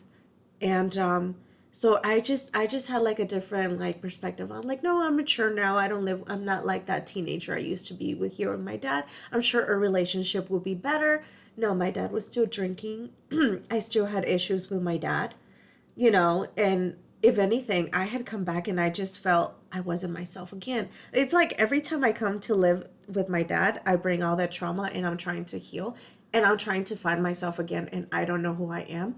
So it's like I'm weird and awkward and quiet and reserved again. So it's just weird how that works. So I started fighting again with my dad because my dad like just wanted to tell me what to do. And I didn't want to have that. I didn't want people telling me what to do. I mean, So You're like, I've taken care of myself. I've kept other people alive. yeah, like I don't need someone telling me what to do. Yeah, like you didn't take care of me. Like you're just my dad. Like you just have the title, be my dad. Yeah.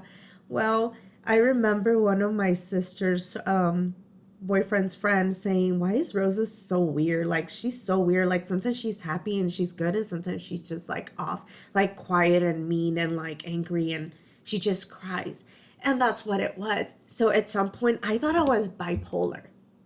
I thought I was like, I would hear them say these things. I would hear them talking, and my sister would be like, "Well, Daniel thinks you're weird, like you're bipolar, like he thinks you're crazy." And I'm like, "Well, I don't like him either." But it's because I was like trying to find myself. I was a young adult. Yeah.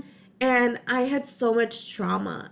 I wasn't bipolar. I wasn't any of that. No. Although I did get diagnosed with depression at the age of 8. And I had to take medication, but that's because I feel like it was the part of all the trauma that I went through. That was situational depression. That wasn't because clinical depression. Yeah. Oh, so I was like, man, there really has to be something wrong with me. Yeah. I really thought that. I'm gonna pause here because before my sisters, before I went to live with my dad, at some point I wanted to commit suicide. Yeah. Because I thought my life was so bad. Yeah. Because of everything that me and my sisters had gone through, I was just like, oh, I hate my life. I tried to kill myself in front of my sisters. Like, I tried to grab a knife and just, like, cut my wrist. I couldn't do it. I couldn't. I felt like I wanted to, but then when I got to it, like, I wasn't brave enough to do it because I saw my sisters and they were looking at me and I said, this is not how I want them to remember me. Yeah. And I was like, no, like, this is not how it should be or how it should end. Yeah. So it's not that you weren't brave enough. It's that you were strong enough to overcome the urge. Yeah. Mm-hmm. So it was just ugly.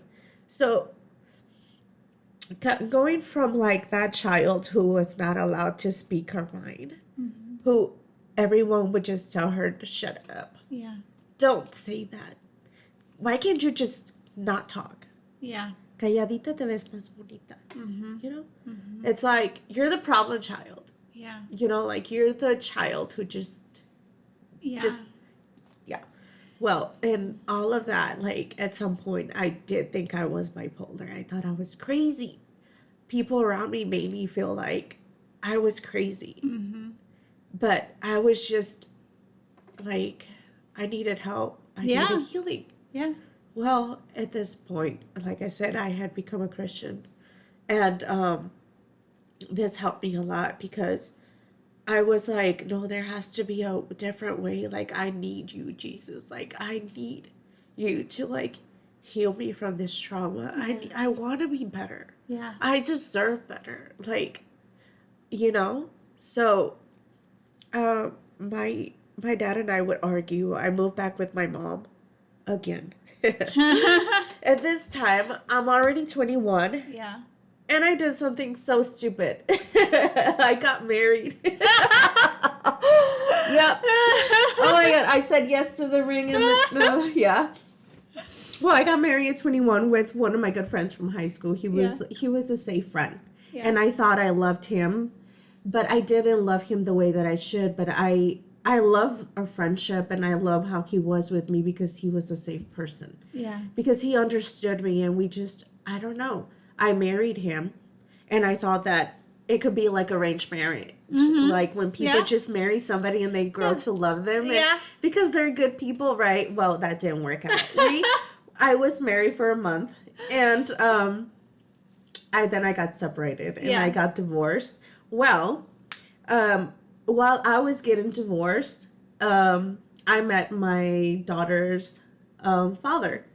And I was not taking him serious at all because I was going through divorce. And I was just like, oh, I do not want anything with him. Like, I just want to have fun. Like, you know. But, Yeah. well, I got pregnant. And when I did, I couldn't believe it. First of all, I didn't think I was going to be a good mom because I didn't know what it was to have a good mom because Yeah. my mom wasn't like the perfect mom. So when I found out I was pregnant, I was just like, holy cow, like, what am I going to do now? Like, Yeah. I'm going to be a mom, like, you know, and then her father, like, I didn't want to be with him because we were always on and off because I had already seen all the red flags that I had seen in all my mom's relationships. And Yeah. I knew I didn't want that for myself. Yeah. Yeah. So I felt like I had to try to work things out with him. Also because I was afraid of him because he would say things to me like, if you're not going to be with me, like, you can't have this child. I will pay for the abortion. I will. Wow. Yeah. He's like, and I would say no. Like, that's not something I believe in. Like, Yeah. I'm sorry, no, I'm not. I don't want to be with you. And he's like, fine, then I'm going to take the baby out of you. And stuff like, Jeez. yeah. Yeah. He was very, like, verbally abusive, like, Yeah. emotional, mentally. And I was so afraid of him, like, so afraid of him because at this point, I knew what people were capable of, whether they were drinking or not. I knew how nasty people could be. Yeah. So I was so afraid, and I fear for my life, and I fear for my baby. And it could have been also like the defense mechanism that women have when they're pregnant, that like everything's a red flag. Yeah. Well, Yeah. So these sound like some pretty big red flags to me. yeah, they were. They were. Now I know they were, and I should have listened. Yeah. But I wanted to give my daughter the family that I never had. So I tried working things out with him for like a year. My daughter was like a year and a half when I finally left him because things were not getting better. If anything, I had anger issues at this point because I would bottle everything up because I felt like my words, like, it didn't matter what I wanted.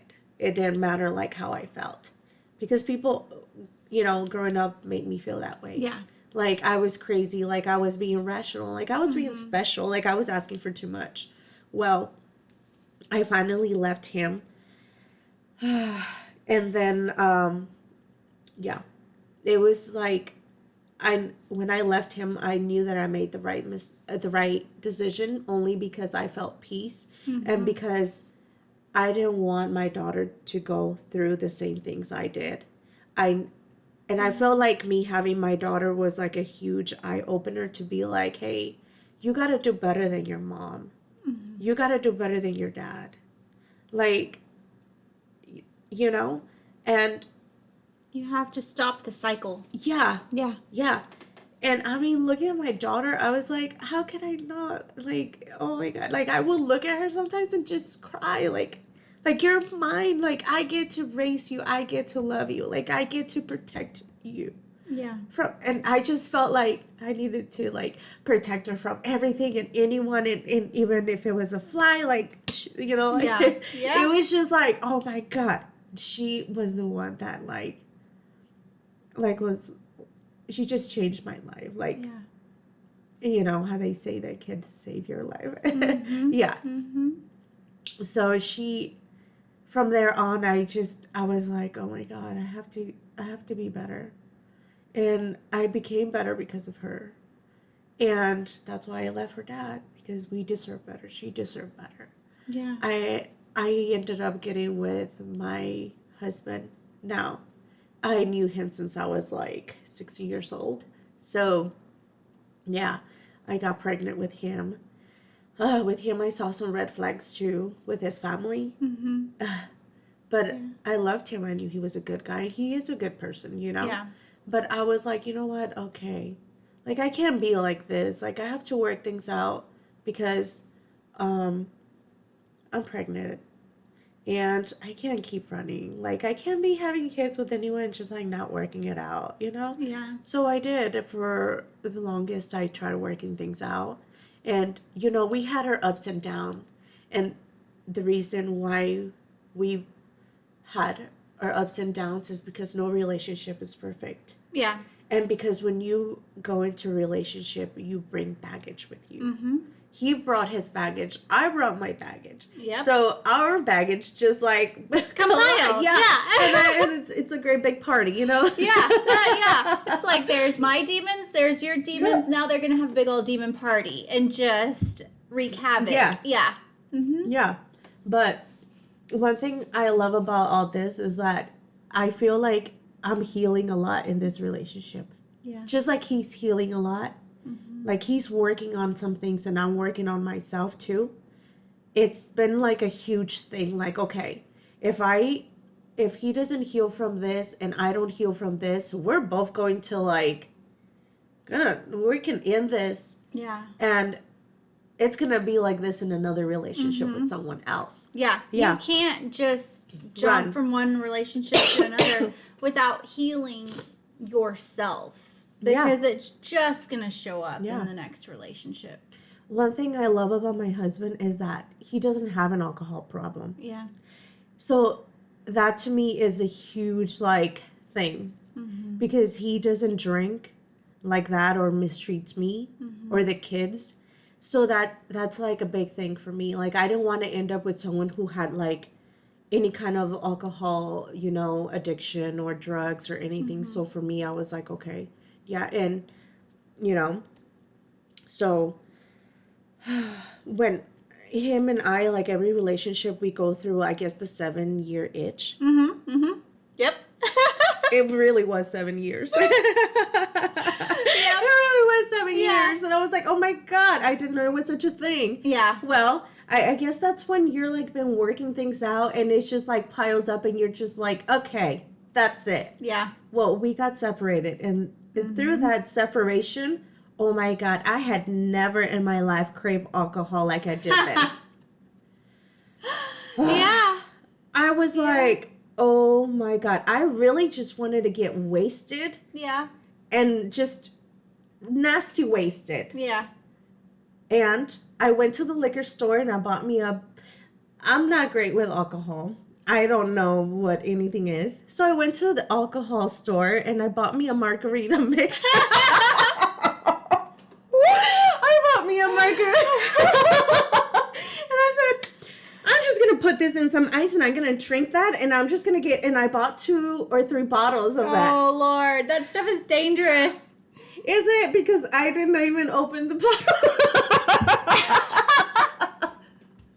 I did not open the bottle. I did not. I bought the bottle, and it's funny because he was talking about this yesterday, and he's like, oh, yeah, I remember when you were trying to be like, I'm going to drink, and I saw in the bank statement that you went to an alcohol beverage store, and he was like, what is she buying there? Like, we were not together, but he was like still looking through everything that I was doing, and he's like, what is she doing? Like, okay. Yeah. Like, whatever, Rosie. Like, you're gonna, okay, whatever. You do you, right? Yeah. Well, and he's like, yeah, a bottle that you didn't even open. Because at this time, I was like, oh, we're not getting back together. I don't want to be with him. I deserve better. Because we had a toxic relationship. Yeah. And it was because I didn't know what a healthy relationship was. Mm-hmm. I was never taught how to be in a relationship. I didn't know what a good wife should be like. He didn't know either because although he came from like his parents being together, their parents never dated. Their mom was just always cooking, cleaning. Their dad was just a provider. He never helped her. So it was like that typical Mexican macho relationship where a woman has to be a certain way and the man just is and that's it. Yeah. And I didn't like that because I just didn't like that. Yeah. So we would argue and fight all the time because I felt like he was trying to control me just like everybody else in my life. Yeah. Because my mom at some point was very controlling and manipulative. Mm-hmm. She was narcissistic parent. Yeah. You know?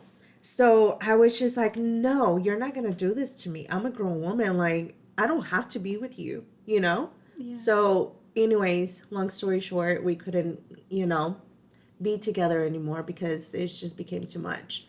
So we split up, and there were talks about divorce. And at that time, I went through like, oh my God, a huge breakthrough because I had already baptized myself as a Christian. Mm-hmm.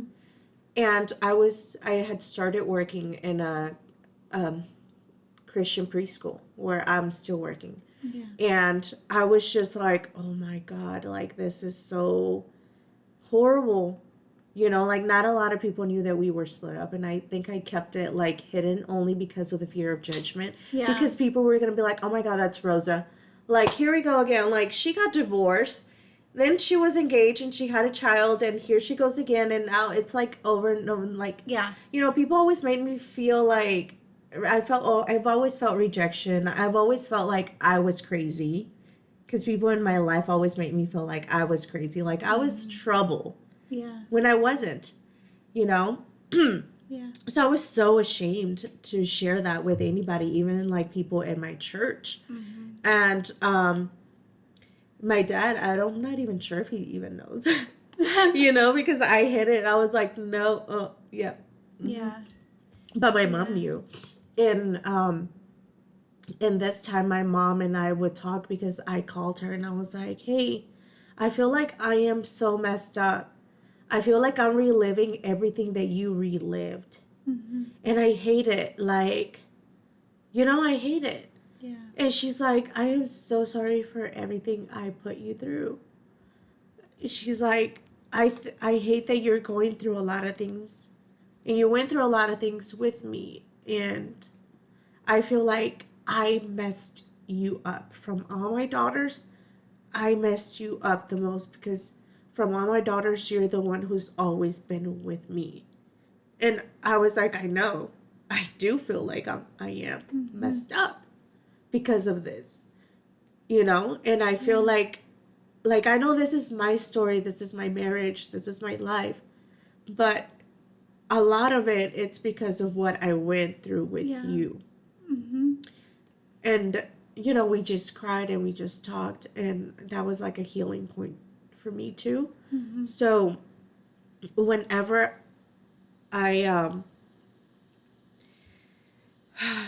when I started praying and I started, just healing from that breakup, from that separation actually. Mm-hmm. And I was like in this stage of like acceptance, of like, you know what, I messed up too. I didn't cheat on him while we were together. But there was other kinds of hurt, abuse, Mm-hmm. and it wasn't right either from his side or mine. And I was like, it is what it is, like I just want to heal. I want to be happy, and I deserve better. He deserves better too. I don't hate him. It is what it is, Mm-hmm. So that's when he came. He was like, hey, I think we should talk. We should work things out. And, we got back together. And he realized that the bottles I had bought were still in the fridge. And I had not opened those bottles. Like, I couldn't. It was just like, he was like, oh, okay. And I said, okay, I can explain. I said, I was trying to get wasted, and I just couldn't do it. Yeah. I couldn't. Yeah. And the reason why I couldn't do it is because of my children. Yeah. I would be, and because of all the trauma I saw and I experienced, and I know what alcohol can do and drugs to people, I didn't want that for myself. I didn't want that for my kids. I wanted to, and to this day, I'm like, no, it just stops here. Yeah. It stops here. Like, I don't want my children to grow up and heal from these things. Like, I don't, because I am an adult in my 30s healing from my childhood trauma, when I shouldn't be. When I should be living my best life. I should be having fun. I shouldn't be going through this. I don't want them to go through that, because I know what it's like. Yeah.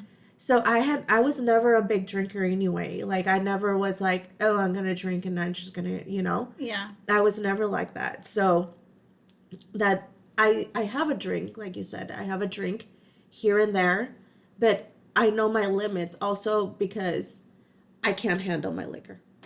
One beer or two beers, I'm out. I'm good. Yeah. Like I'm just so, I guess, buzz or even like one sugary, fruity drink. Yeah. I feel it like instantly like that. Like I can't handle it. Yeah. And I don't want to. Yeah. I don't want to. I've had times where I've gotten drunk, and trust me, it's not something that I look forward to. Yeah. That I'm like, I mean, what's the point of drinking and you're gonna have fun when you can't remember that fun? Like it's not safe.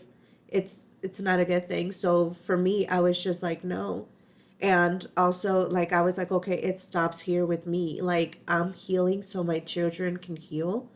And I don't want this for them. They deserve better. I don't want to be an alcoholic. I, I don't do drugs. So I'm always just careful. Like, even when I go around my family and they're drinking, because I'm probably one of the only Christians in my family as well. So it's very hard when you don't have, like, that family support where they're like, they think or they make you feel like you're different, you're special because you're walking with God or you're like not living like they're living. Yeah. So I just sort of feel like, uncomfortable sometimes, but I'm okay with that. I'm okay with like not drinking to bond or not drinking to like just, to feel accepted or just not talked about. Yeah. Yeah. So, but I do have a drink here and there. Yeah. And I stop because I don't trust myself and I don't trust anybody and I don't want my kids to ever see me drunk. Yeah. Because I imagine it sometimes and it would break my heart. It would really break my heart and I don't want to do that to them. Yeah. So I just because alcohol, it makes you unpredictable and it makes your children unsure of whether or not they can trust you. Yeah. And you experienced that day in, day out in your childhood. Mm-hmm. And, like, you're paving the way for your kids not, like, I see the sticker. You have the sticker. I have stickers that say, I'm healing from my past so my kids don't have to. And she has it in her notebook. And I made that sticker because we can stop the cycle. We can stop that part of our family history can stop with us. Yeah.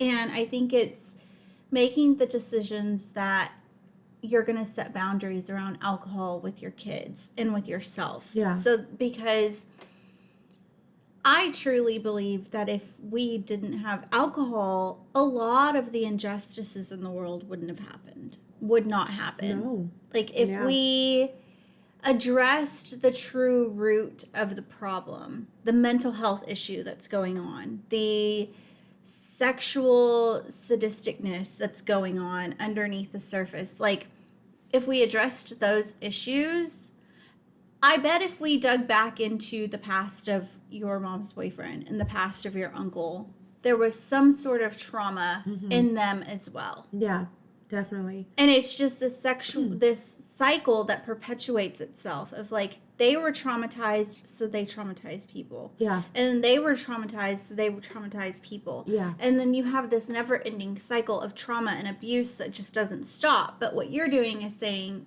no more. Yeah. Like, I won't allow alcohol and drugs into the lives of my children as a protective mechanism to make sure that they don't have that risk. They're still at risk, for in whatever. Like, you can raise your kids up perfect and with no outside influence, and they're still going to get introduced to drugs, alcohol, whatever. Like, but what is really important here is like what examples you're giving to your kids. Yeah. Like, what are you What seed are you planting in them? Exactly. You've got to set that foundation for them. Exactly. So they have something safe to come back Yeah, to. exactly. Yeah. So this is why I am healing, and I have healed from a lot of things, because I don't want to put that on them. Yeah. That's work that I need to do. That's not work they need to do.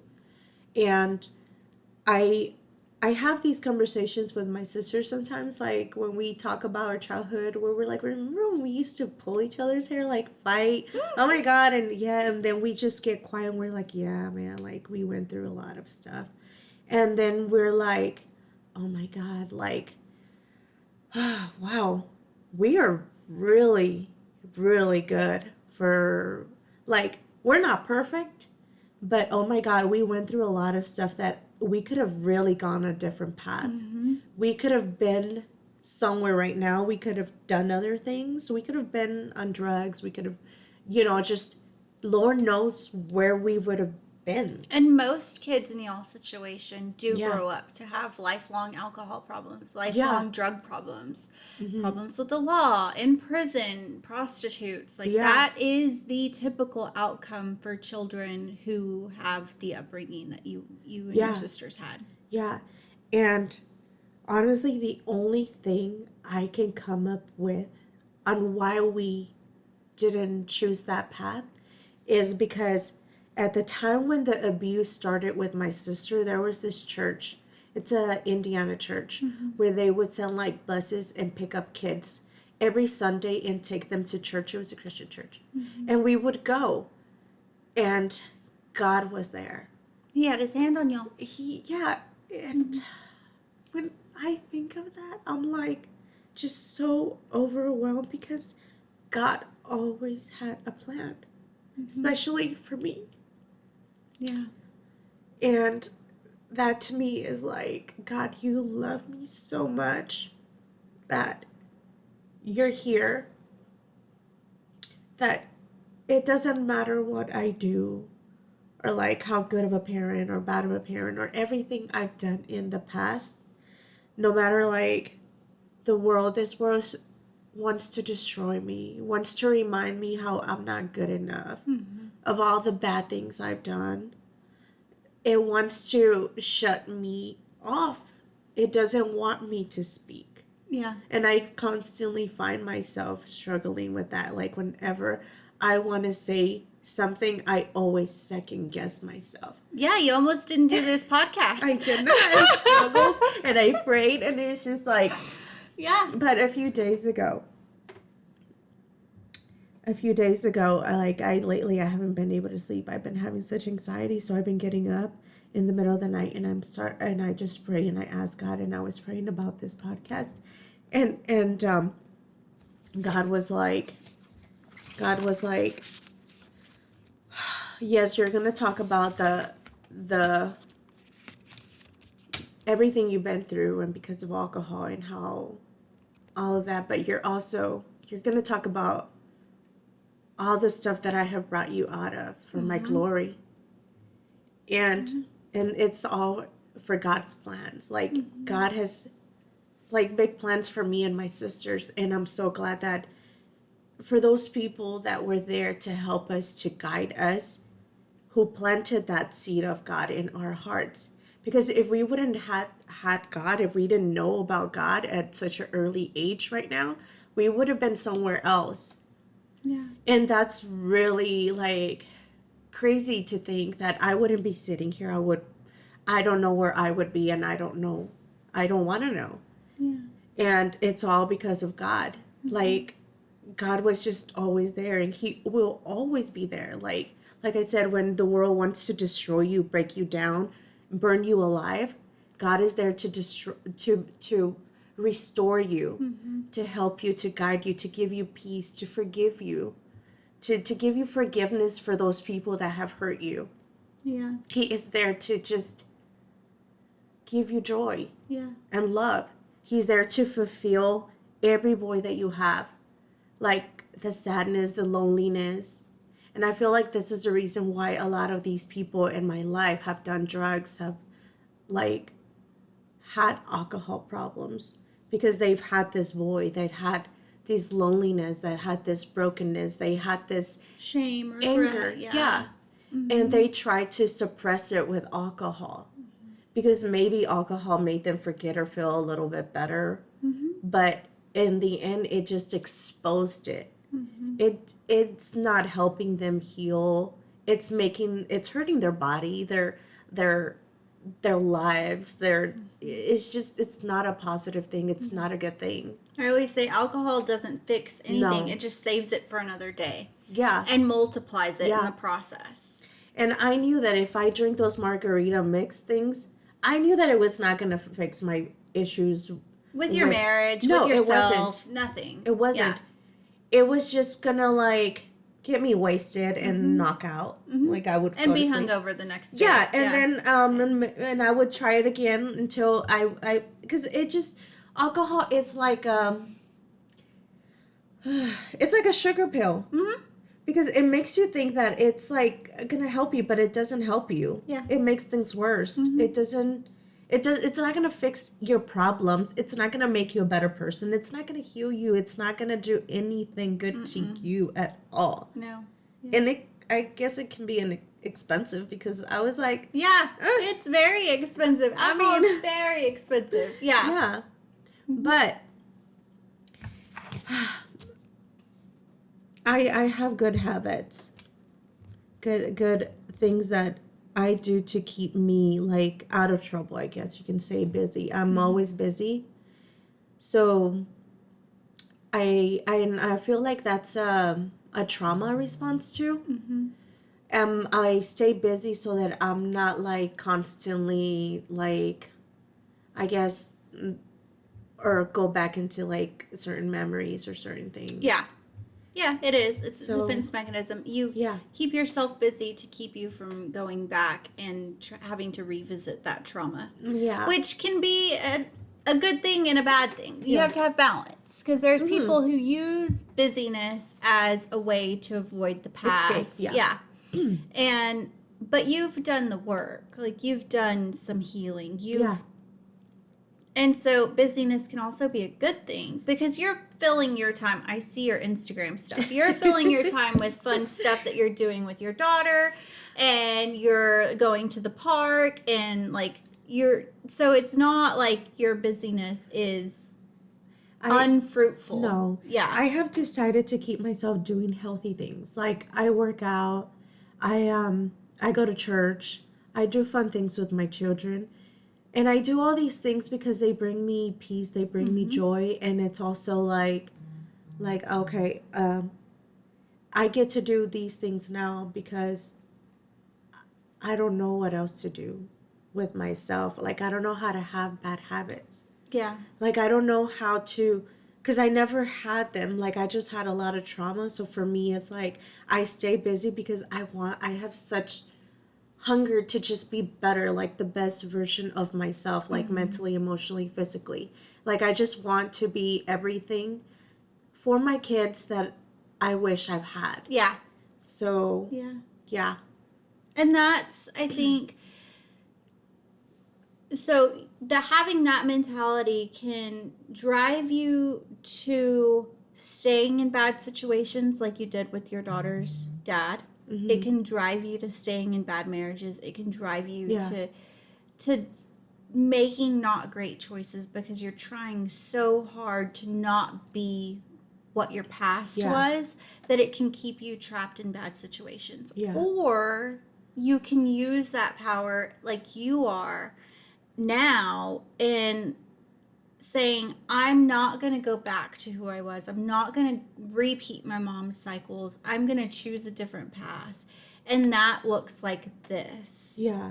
It looks like making the hard choices to separate from your husband so that you could both do some healing. Yeah. And you did. We did. We both did. Yeah. It means making the hard choice of leaving your daughter's dad and leaving that family that you wanted for her and leaving that quote unquote security blanket of like, I'm gonna have the happy family even if fill in the blank. Like you left that and you made a choice of like, I would much rather raise my daughter alone than to raise her in an unhealthy situation. Yeah.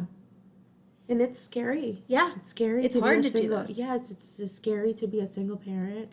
It's Mm-hmm. scary to do that because the future's never, you know, you don't You don't know. You don't know.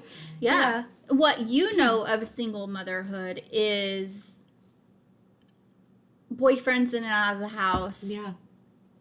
Not having enough money. Yeah. Not having enough food. Like, that's what you know of single motherhood. So to intentionally walk away from security, financial, not physical, mental, No. or emotional security, but perhaps financial security with a man, and walk away from that and actively choose single motherhood, that was like, from the outside, some people might say, well, that was stupid. You walked away from 2 incomes, you walked away from a house, you walked away from whatever. Yeah. But you were making a choice to break that cycle and say, I would rather do it alone Yeah. than to stay in this unhealthy place. Mm-hmm. And so, yeah, it just, choosing to break the cycle can take you in 2 different places. And being busy can too. But Yeah. I really do think that I always tell people like that are trying to stop drinking or doing drugs that they need to stay busy. And it's like, it's a very fine line between just trading one addiction for another and actually like using the busyness as a way to reroute your life in a positive way. Yeah. And I feel like that's what you're doing with your Yeah. daughter, you're showing her how to have fun, both of your kids, but your daughter is older. Showing them how to have fun without drugs and alcohol. Yeah. Showing them that there are other things to do in the world than just sit around and bond over drinking. Yeah. Yeah. It's hard because, and this is one of the conversations I also have with my sisters. Like, we're like, you know how easy it would be for us to be like our parents? Mm-hmm. Like, so easy because that's all we've seen. That's all we have That's been all taught. you know. Yeah. So it's just like, it's so much harder not to be like them. Mm-hmm. And it's also, it has also been like a learning experience because now I'm like, I know that I'm doing so much better than they were or did. Yeah. And it's a lot, it's really hard because I don't have any guidance. Yeah. I don't have anyone to be like, yeah, you're doing a good job. You don't have And a sometimes you model. feel like a failure. Yeah. And I just feel like in general as a parent, you're always going to feel like that. Yeah. But especially when you don't have those good examples of what a healthy marriage should be like or what a healthy family should be like, it's really hard because you're learning as you go. Yeah. So it is very important to like get some type of like guidance or help or community. And I feel like that's what I have found like in you and other of our friends through these groups, that these support groups. Yeah. And also church. Mm-hmm. God. You have to, I just did an assignment. It was like, you're the sum of your 5 closest friends. Yeah. Oh, I love that. Yeah.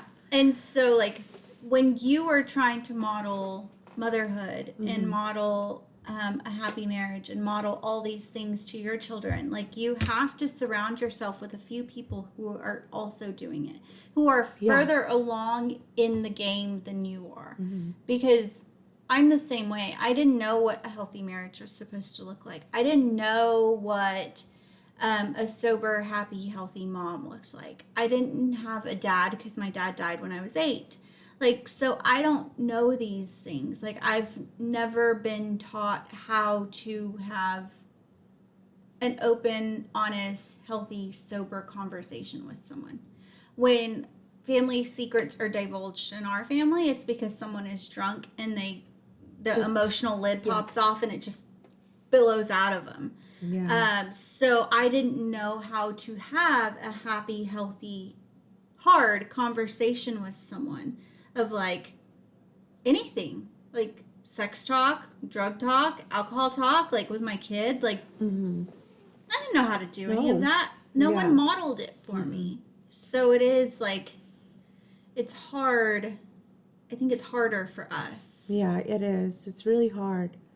But you can get help. Mm-hmm. I really feel like books help, like praying helps, like Mm-hmm. getting even like psychological help. Yeah, therapist, whoever. Yeah. Like, yeah. Like get a group, a support group. You know, Mm-hmm. there's a lot of people out there that you can learn from and, you know, who actually have a good, healthy relationship. And there's a lot of people that when I talk to them about what I've been through, like, they're just like, oh, wow. Like, I feel like their trauma was probably not getting the snack they wanted and they threw a tantrum when they were Mm-hmm. young. Like, they don't know what it's like and they'll never understand. Mm-hmm. But there are people who have been through things that can relate to you and can help you because they've been there. Mm-hmm. I mean, if you need help, there's a lot of like help out there. You Yeah. just have to look for it. Like drinking, it's not going to solve your problems. Drugs are not going to like help you at all. They destroy you. Mm-hmm. But you can find loving people. There's safe people out there. There's teachers. There's a lot of help. You just have to ask for it and it's okay to like, you know. It's okay to be vulnerable. Yeah. It's okay to open up. Like, I feel like that's where our groups come in, is like, we intentionally make it a safe place for everyone that comes in. And I love that. Yeah. Yeah. And we can be open and honest with each other, and we can just let it all hang out. And I think it's important for everyone to have that kind of safe circle of girls, guys, whatever, where they can come and just lay it bare. Yeah. You have to have someone that you can show up. I always say makeup off, bra off, PJs on, and just let it be. just let it be. Like, Yeah. but from a soul perspective of like, just come and just bear it all and say, this is who I am. Yeah. And I need help navigating this part of my life. And that's okay. And that's what I feel like that's what I love about these groups is that you can be yourself and there's no judgment. Mm-hmm. Like you can just, it's okay. Like this is a safe place. And that's what I feel like I try to become for others as well. Mm-hmm. Like a safe person, like, hey, like it's okay. Like you can be yourself. Like I always try to be that. And I get asked sometimes like why I am a preschool teacher. Like I love teaching. I honestly I didn't even know like I was going to be a teacher. I thought about it once because I always said I was going to be an artist because I am a very creative person. I always said, "Oh, I'm going to be an artist when I grow up," right? Mm-hmm. Because art helped me cope with all that. Yeah. Drawing, coloring helped me cope with that. Those were like healthy things that habits, I guess you can say, that I picked up at an early age, and even cooking. So I love cooking because I love eating, you know? Yeah. So those are all those things that are healthy habits that keep you out of trouble. Mm-hmm. So I didn't know I was going to become a teacher, but being a teacher, I'm not like a elementary school teacher. I'm a preschool teacher. That has helped me heal too, because I feel like I'm a child inside. I am so playful and I'm so goofy and I'm just, there, and I forget I'm an adult sometimes. Yeah. It's embarrassing. I feel childish, literally childish. And it's because I didn't have that. Yeah. It was like my childhood was cut short. Yeah, like, that's what I was going to say. Yeah. It's your inner child finally getting Yeah. to play mm-hmm.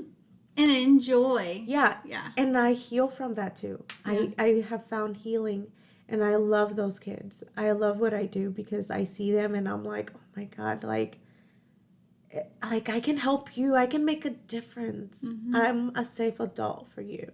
Yeah. Yeah. And that's what I feel like that's what we all need to be safe people for others. Yeah. Yeah. And I thank you for being a safe friend. Yes. I love Oh, you. I love you. Oh, yes. I know people, I always tell people, like, I am an open book. I lay myself bare. Yeah. Because I think there's so much healing to Yeah. be had when other people feel safe coming to you. They Yeah. see your brokenness and you shining anyway. Yeah. And that makes them feel like they can come to you broken and not be ashamed. I recently learned that because I would put up a lot of walls. I think, and even till today, like if people see me, they're like, "Oh, she's so put together. Like she's got it, you know."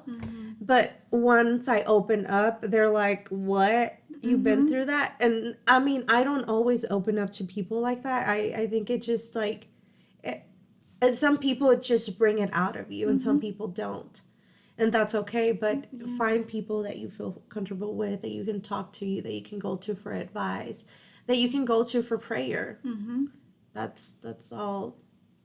That's really important to have around, and have your 5 people, like people who are gonna like pray for you, people are gonna motivate you.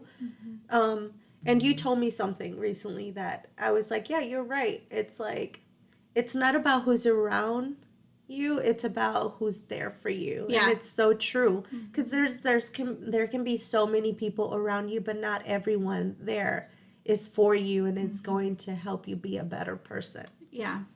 Yeah. It's true. Yeah.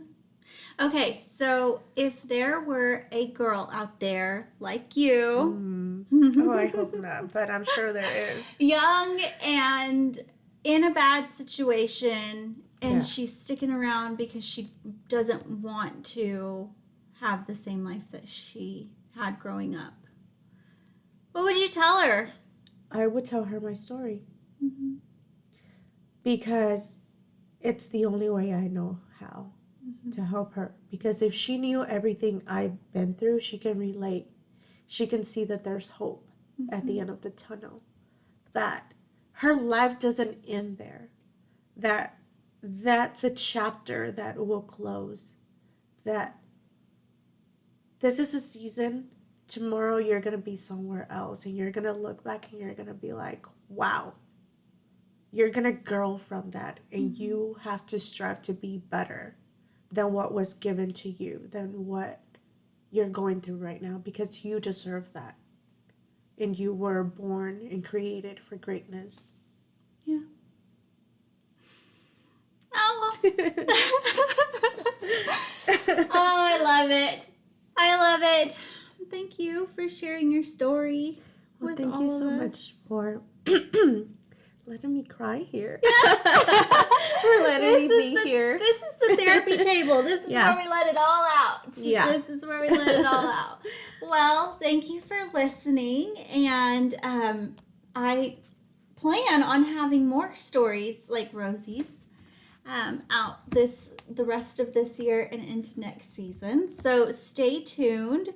And until then, be well, be kind, and may you find some joy this week. Bye.